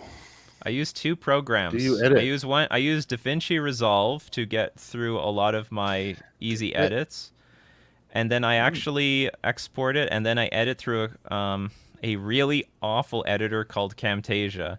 But Camtasia has God. And Camtasia though has like one good benefit is that there's some very simple things, like simple animations that I can do at very simple clicks of a button on Camtasia that I can't do on DaVinci Resolve. Like, it's a very cumbersome program. I actually have a degree in filmmaking, and I absolutely hate how they design these like Premiere Pro, Final Cut, and DaVinci Resolve editors. Like, they're not user friendly whatsoever. Camtasia is really user friendly, but it's for the last 7 years, it's just laggy as hell. Like, if you have too many edits, it just breaks down on you. It is terrible for that. It's not meant to be a professional editor. But everything that you would want as a YouTuber, they have. And they have it in such a simple form. So I use a combination of both of them for my needs. You got the user friendliness right about Premiere. It is pretty much a nightmare. Yeah, same thing with DaVinci Resolve. All of them, they're all terrible. I don't even know why they designed it the way they did. But I was about to give DaVinci a try for a subscriber request to do some free tutorials. Maybe I won't. DaVinci's free. Great. That's the advantage. Is DaVinci Resolve is free. And it's pretty comprehensive for a free program. Like, I was impressed. I'll give them that. Thank you for that. Twiddler, do you have any questions for him? I think it's awesome. All right. Any more questions from out there in comment land? Oh, hey, Master CC, how you doing, buddy? Thanks for joining us today. And again, guys, if you guys wouldn't mind, please to hit the like button and the subscribe. Also, check out all the content creators here on the show. And, of course, obviously, Nikachu here. He's got 3 different channels, so you got lots of different stuff to go check out there for sure. Thanks, Chris. Question, do you add cinnamon to your pancakes? What the hell? You asking me? Yeah. Yeah, he's like, what? I'm more of a French toast person than a pancake person. I think I haven't eaten pancakes in like millions of years. Yeah. But the answer would be yes. I would have cinnamon on my French toast. Nice. All right. Any questions out there from chat? Go ahead and shoot them on over. Bob, I know you're itching for another question. Go for it. No, I'm good. As a matter of fact, it's getting past my bedtime. I don't know if Mr. Guy's here anymore, but Mr. Guy was asking earlier if you guys think, primarily Nikachu, if you guys think the Hasbro Wizards of the Coast will be business as usual, or if they're gonna really change the game. I think we addressed this a little bit earlier. They're going to be business as usual. They might even ramp it up a little bit more. They're definitely going to try to. I don't know whether they're going to fix on Arena, but they definitely just hired 2 people who specialize in digital products, so they'll be delegated to Arena. What they will do, I don't know, but obviously, like, if there is one client that people will burn out financially, it's definitely Arena, because you can just so easily throw a lot of money into that and it just disappears and it's just gone. Whereas at least with the paper product, you're never really losing money. Like, if you spend too much on paper product, you still got the paper product, and you can sell it if you really need to. And let's be honest, a lot of this stuff will appreciate in value, especially, or at least maintain some sort of value in the long run. Whereas on Arena, it's just dead. It's just gone. Yeah. You can't. I mean, unless you somehow sell your account, which some people have tried to do. It's really weird looking, but. I got a quick question for you, Nikachu. Sure. You know, a lot of content creators that are daily content creators run into a creative block from time to time. Mm-hmm. Do you have lots of stuff already, you know, months and months of stuff or weeks, you know, planned out, or do you just kind of come up with them days in advance and, you know? I don't have anything like, I don't have a schedule set up. I'm going to do this one next, this one next, this one next. But I do have like this really long list of ideas, and I encourage all of you to, you have like an idea for a video, all right, write it down on like a sort of like a notepad or some sort of calendar or whatever. And then as you come up with more ideas, you just create this really long list of potential ideas you have for the future. So as you go through them, you always have new stuff on your list to get through. So you should be brainstorming on a semi-regular basis, or even spend at least one day a week coming up with 20 potential ideas. And if just put out bad ideas, and then you don't have to do them when time comes to them, but just make sure you have like ideas in the pipeline. So that, like I have like basically I'm swamped with stuff in my future. I'm not even close to tapping what I have coming up. Nice. Yeah, I didn't have a question, but I did have an observation. It's based off of partially what Nikachu said earlier about you didn't mind the speed at which new things came out affecting the modern format. And sort of as content creators, we also have that same thing. And for you in modern, you know, it comes out with a new card. You have a new content, new deck to reveal to your audience. Mm-hmm. And for us as content creators, when new sets come out, you know, that just gives us more content to talk about and to do. I don't know that necessarily those things are healthy for the community at large, though. The speed at which things come out and affect the modern format, or the speed at which sets come out, and set collecting is now just essentially just been obliterated for almost everybody across the board. It's almost impossible to do. So, I think that sometimes they even take that into consideration at WOTC. I'm sure they're aware of it, that it's putting their product more into content creators' hands, regardless of the impact it actually has on the people that are playing the game or collecting. I think the way Wizards is organizing Magic right now, everyone has to change their relationship to Magic. Like, for example, the reserve list destroyed vintage players. It's also destroyed a lot of legacy players. It's not nearly as popular as it used to be, because people sell out of their deck at some point thinking, well, the prices can't be that high for forever, except that they keep going up, and then they can't buy back into the format. So they traditionally, historically, people have had to change their relationship to Magic. And as a collector, yeah, it's overwhelming. You have a lot of stuff. You can't get everything that you used to want. So you have to pick and choose what you want now. You have to be more selective as a collector, and you have to be more selective as a person who plays the game. As a person that plays the game, I now just tune out all these extra sets. I don't care about them anymore. Don't care about these unsets, these commander sets. They don't bother me, because I'm just a modern player. I'm just going to focus on the sets that are being released out to modern. Yeah, I guess on the flip side, as a almost purely commander player, I have to worry about almost every set that comes out, because that's where I might find the newest gem. That does suck for you guys. I will say, I will definitely say that. You got to look at every single card. Yeah, I think I said something about that here on the roundtable. Yeah, where I was talking about they're going to, Tinfoil Hat Bob talking about they're going to start making more commander formats.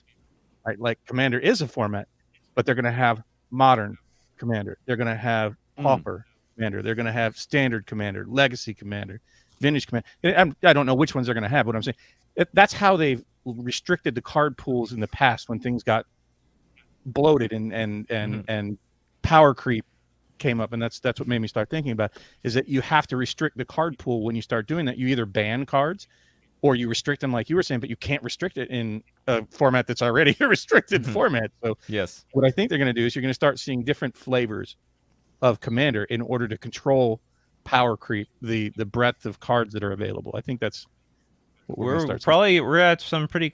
I mean, I don't have a good pulse of what's going on in Commander, but it seems like you guys might be getting close to crossing a bridge where there are going to be like some separate ban list for super casual players and then maybe less casual players, because there is obviously power creep issues with Commander. Decks are getting more refined. Rule 0 doesn't seem to apply to everybody equally as well. So, and it would figure to me that there has to be, I don't know how you guys feel about it as Commander players, should there be now a separate Commander format where it's Commander, but without the really stupid busted cards. Like maybe they banned all the fast mana, Soul Ring, Mana Vault, all that stuff, and then maybe the most egregious cards as well. How do you guys feel about a separate Commander format? So you could tell with your friends, okay, we're playing like, I don't know what you'd call this. Maybe you call it competitive Commander versus, you could play competitive Commander casually, or you can play like the free-for-all Commander where like most stuff is not banned.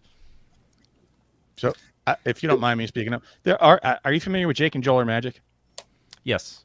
So they have a Discord and they have a league that's going on, and they're experimenting with very much along those lines. So you almost have that already, where you have the pre-con Commander League. That's only the last standard sets of pre-con moving forward. He even came up with a new one this last week. It was Arch Enemy Commander, which is a different flavor. Joel played the Arch Enemy, and he was using the what are those cards called from Arch Enemy? The schemes or whatever they're called, the scheme cards, and it was 3v1. But you're seeing this groundswell idea. Even Pat has come up. One of our streams was dedicated mainly to that toning down Commander, because you're starting to see turn 3 wins, turn 2 wins. You know, that's not even CEDH decks. And it's just due to the natural power creep. You know, in order to sell more and more cards, people want to see more powerful cards, the Ragavans, everything else that comes out. So the power creep is real. I think Command Zone talked about it. And like I said, the only, like when I asked that question, it was partially about how do you get rid of the bans, and it's partially like, what are the creative ideas? How do you keep different segments playable, right? Well, I mean, in Modern, you ban the cards. Like if the format gets too powerful, you ban the cards. It's such a bad idea. I mean, like we have a huge ban list. You want to see the Modern ban list? It is loaded with cards. It's huge. Not this last time. Sorry. Yeah, that's true. We got nothing banned. You're like the only format. I like all the hype on that too. Twitter is going nuts about it. Everyone's worried about it, and then there was like, it was just basically a meme, and all this stuff happened, and no change to the Modern ban list. Didn't it was like nonstop. Nikachu? Didn't you say there was going to be no bans? Yeah, I said there was going to be no. I said there was going to be no bans, and then people start shoving in my face that there's been a banning in Modern for the last 8 years or whatever, and I'm like, okay, I guess they are going to ban something. Like they just have to. This is just it felt like it was the season for something to get banned. So that at that point, I changed my opinion, because usually they'll ban something when social media is really hot over cards. Like they've been complaining about it for months, but actually over the last few months, it's been pretty quiet about Modern. Like it's a pretty balanced format at the moment. There are problems with the format. People have their irks about Modern, the power level, the companions specifically, giving a big advantage to decks that can run a companion effectively and strategically versus decks that can't. So if you're a fair deck that doesn't run a companion, your meta share numbers are really, really low. So like if you can play a Commander deck in Modern, boom, you have a huge advantage, because that one extra card means a big deal in this format. There is a way to play Pauper Commander where you are able to select an uncommon as your commander, and then all of your 99 has to be common cards. I was actually going to reveal that later, but okay. we were working on it and a ban list and all that. Yeah. I'm just saying. I mean, it seems like the natural progression of where it's got to go. I mean, it's how Magic. Like you said, you played in '99, Nikachu. Yep. How many formats were there back then? Like 3. Standard, type 1, extended. It's basically Type 1, Type 1.5, Type 2. Yeah, so those are the 3. Right. Well, there was classic names. Type 1. Like I think when Urza Saga's around, it's just Type 1, Type 1.5, and Type 2. I think that's all that really existed back then. That's all. And that was. then you had Sealed. Remember that? That was they almost considered that a separate format when it was just block Sealed. constructed. They had block constructed. Yeah. So yeah. Oh yeah. That's something that's disappeared. But that's how they controlled the flow of cards. You know, originally, like early on in like 93, 94, it was banning and restricted. I don't even think there's the only card I remember being banned was like Chaos Orb, but they restricted everything else, right? Oh, maybe Channel was also banned. I can't remember. Well, in Extended, they banned things like they hard banned. It was only Type 1 that they restricted cards because that's vintage.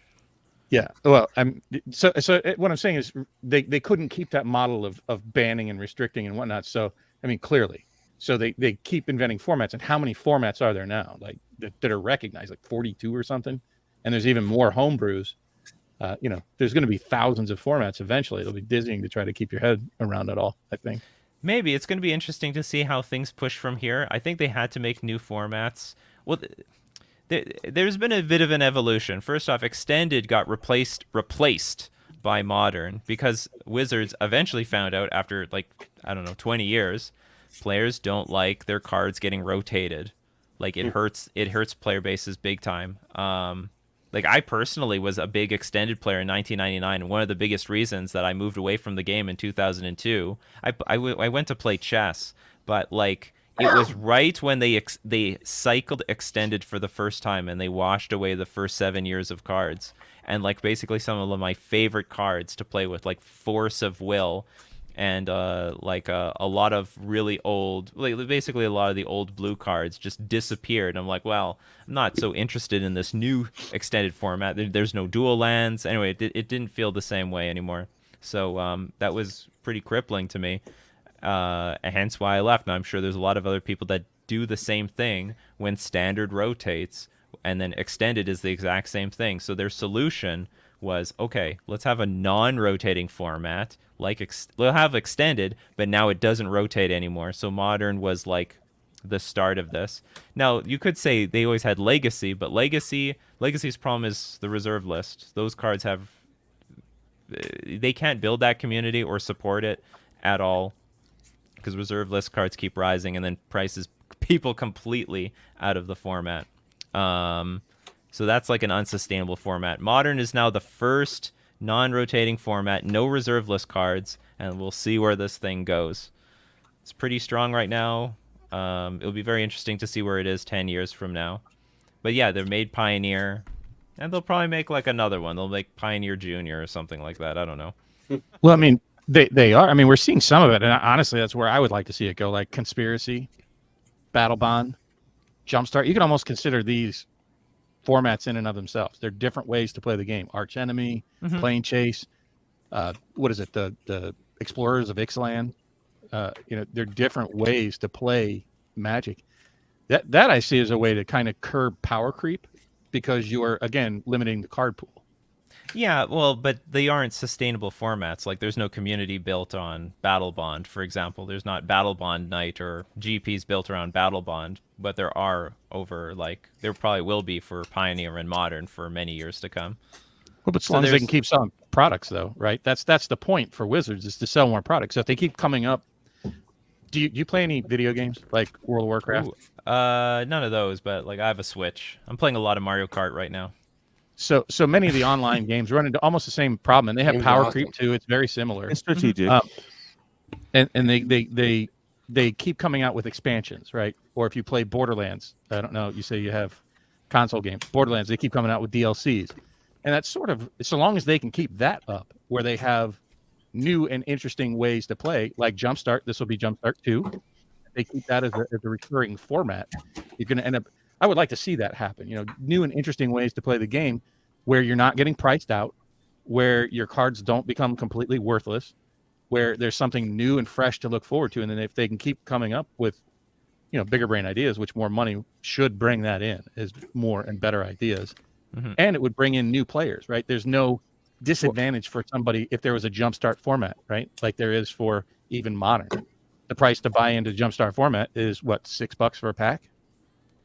Well, you mean more like the Jumpstart product? Yeah. Yeah, well, I'm saying you can play Jumpstart. Yeah, it's a great entry point into Magic. That's definitely where they probably want to keep pushing the game, like these introductory products like this. You can just pick it up and go. Yeah. Sorry, I tend to blather. No, it's good. Oh. It's great. Yeah. No, I was going to say, oh, go ahead, man. No, I was just going to say it's just going to be interesting how they deal with the power creep from here on out, because like there is power creep in Vintage and Legacy, but those were self-defeating formats anyway. Now it's just going to be interesting to see how many new formats, because traditionally they deal with power creep by just banning the cards. That's how they deal with it. And the ban list on Commander is very short for the card pool. Like the card pool is just enormous. There probably should technically, assuming people are playing competitively, and it sounds like that's the biggest problem. People are playing more competitively than they think they are. There should be a more updated ban list for the people who want to play competitively. I mean, if you want to play casual, then I don't know, you should be playing more fair or something. Oh, hey, let me run something by you guys. Sure. Maybe this exists. Maybe I'm not making this up, because Rule 0 exists. But is there like, I don't know the bounds to Rule 0, but there was a game, I didn't play it, but there was StarCraft. Oh, yeah. Back in the day. Now, there were a lot of people that wanted a game, but they would say no rush, no Zerg rush 5 minutes, or no Zerg rush 10 minutes. Like, okay, you can play. And the idea is that like Zerg rushing was this aggro strategy that demolished noobs that didn't know how to defend against it. But it was like a really glass cannon strategy. If you just try to Zerg rush people at the beginning of the game, you could easily defend against it and crush that strategy. But if you didn't know how, then you were screwed. So the point of no rush for 5 or 10 minutes lets people build up their resources till the point where they felt like they're playing the game. Do you guys have that in Commander? Like, no one is allowed to combo kill before turn 10. No one is allowed to attack someone until they have 5 lands on the battlefield, and they were through land drops. I think so. I've played in a couple of different situations. Down at my LGS is certainly different than in my pod. And we've had some very game theory conversations. One of my friends loves to play stacks type decks, or you have to attack every turn. All creatures are goaded, that kind of a thing. And I had a long conversation with them. When I play Magic, to me, essentially, Magic is we shuffle our cards. I put cards into my hand. I put lands onto the battlefield. I turn those cards sideways so I can play other cards. I take those creatures and I attack somebody with them. When you disrupt that general flow of the game, what do you mean I have to discard all of the cards out of my hand? That sounds like a weird wheel effect. That's disruptive. That's no longer fun to me. So we had the conversation of, hey, no Kozilek, Butcher of Truth. You can't just have 11 infect. You can't just make me lose the game like that. No infinite combos. Like, we all come here to have fun. I'm eating ramen noodles while I'm playing this game over my lunch break. Don't ruin this for me. So in my group, we have that conversation, but I've also played in my LGS against some pretty powerful stuff where people want to pub stomp you. They want to have fun, so you can't have it. There's X amount of fun, and they have all of it. But what you described was soft banning cards in your group.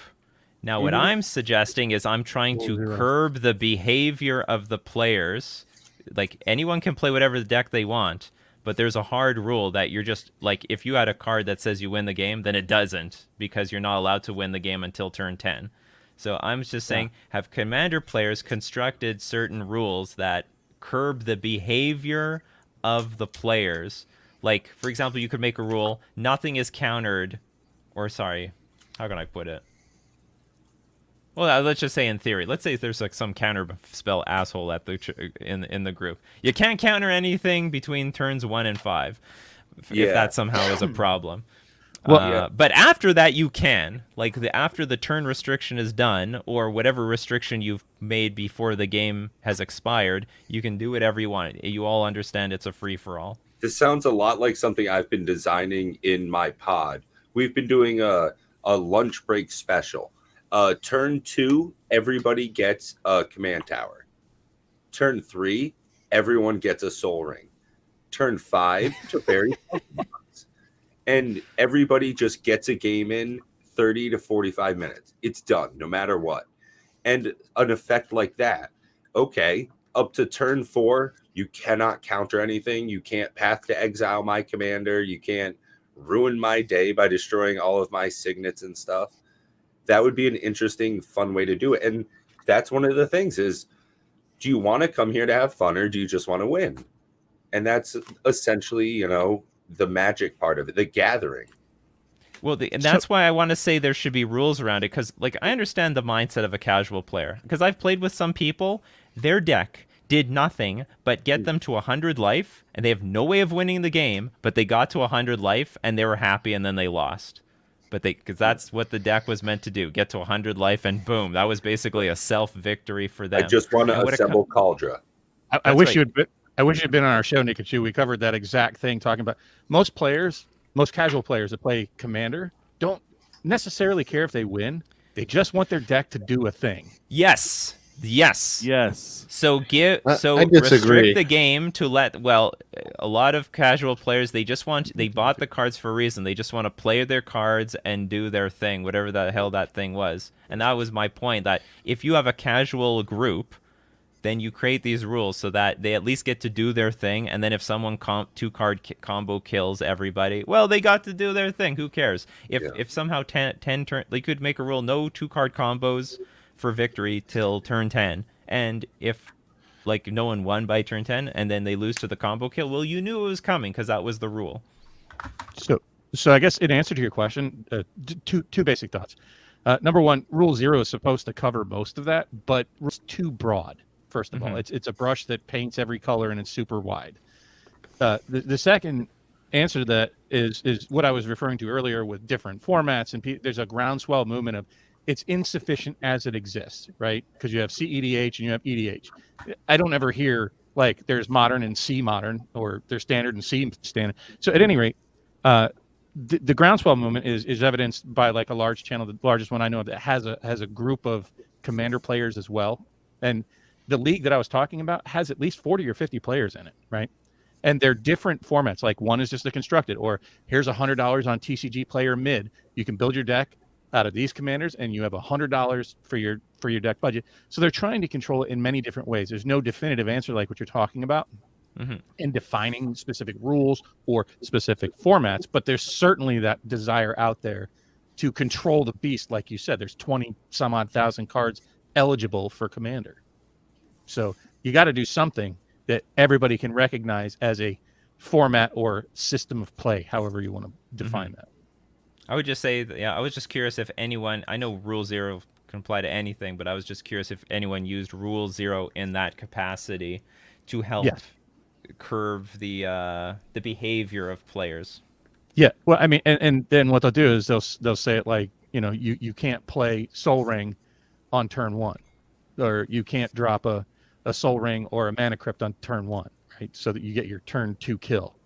There are those discussions out there, but there's no formalized like community bulletin board to define these rules. And that's why I would like to see sort of Magic step up, you know, as a WOTC step up and sort of take this into consideration and bring in, what do they call those? The study groups, like when you check out, hey, how is this product? Yeah. Focus groups, right?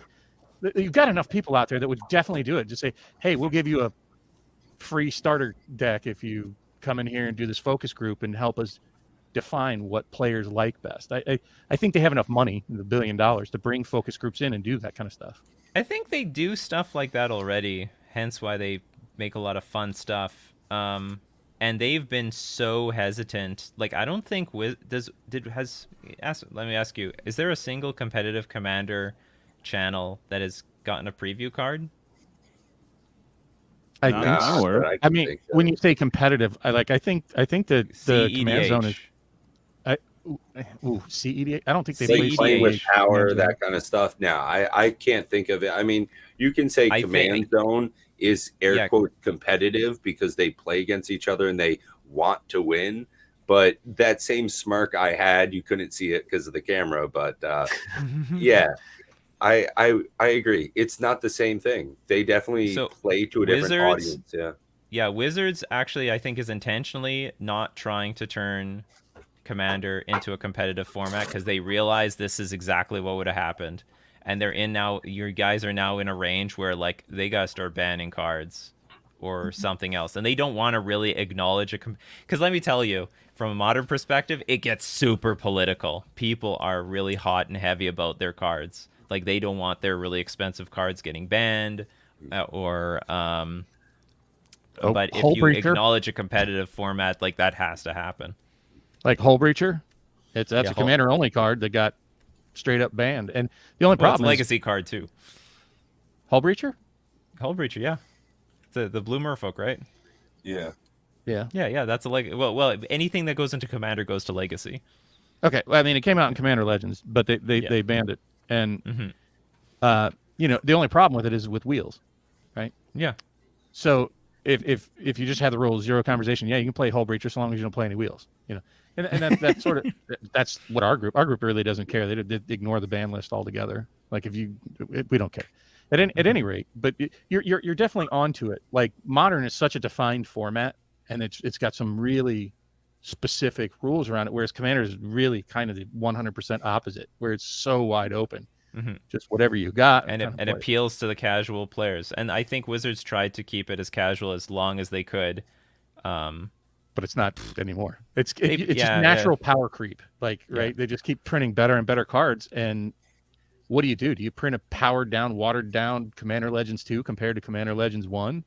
Product won't sell as well, right? So it's a difficult issue for sure. What do you guys think? If they just killed all the fast mana, would that be enough? Would that slow things down?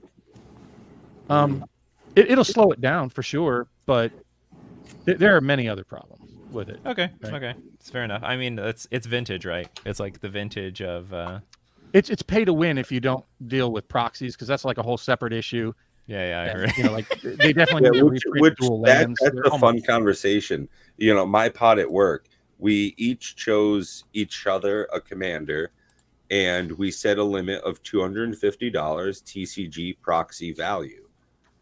So it was, hey, here's something that would be fun for us to play against. You can choose up to $250. Get you know, powerful with it. Don't try and ruin everything. Not 2 card combos all the way through. You know, don't, you know, stacks me up, but let's all have fun, but keep it within a realm of, you know, entertainment. I don't want Bayous and Taigas coming out every other turn. That's, I think, in a way, pricing those specific cards out, old dual lands. You know, I had a conversation with Bob a while back about, I'd love to proxy those up, give them out as a little gift, you know, card I bought off the internet, $2 for a nice looking card. Hey, put a Taiga in your deck. Well, that really makes it more powerful, though. You know, having Triomes in a deck, that's a really good card. If you didn't have something that good, it would slow your game down all across the way. If you took Sol Ring out, absolutely. Command Tower, Arcane Signet, you take all of those out, your game's going at least another turn. Yeah, but also if you take out things like Triomes, there's another problem with the casual players. I mean, it's like it with everyone.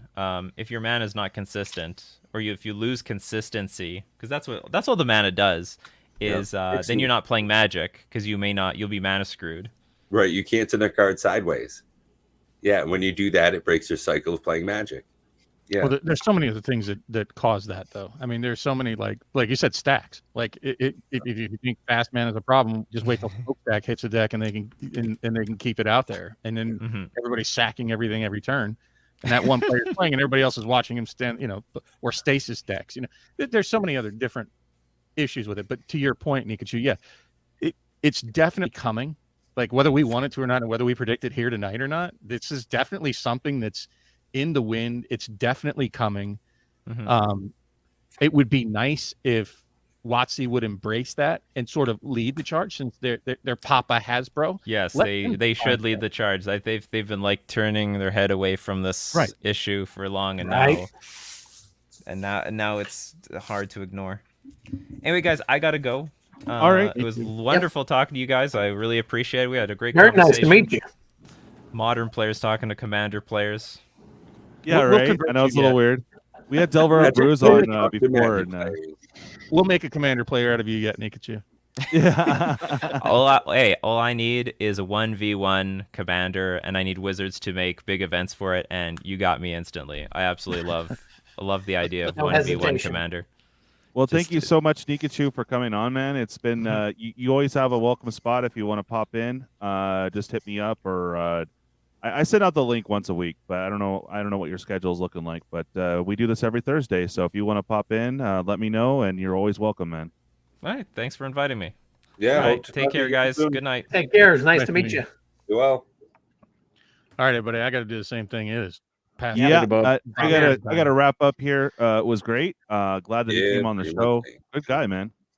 Very informative. Yeah, it was fun. Thanks for bringing him on.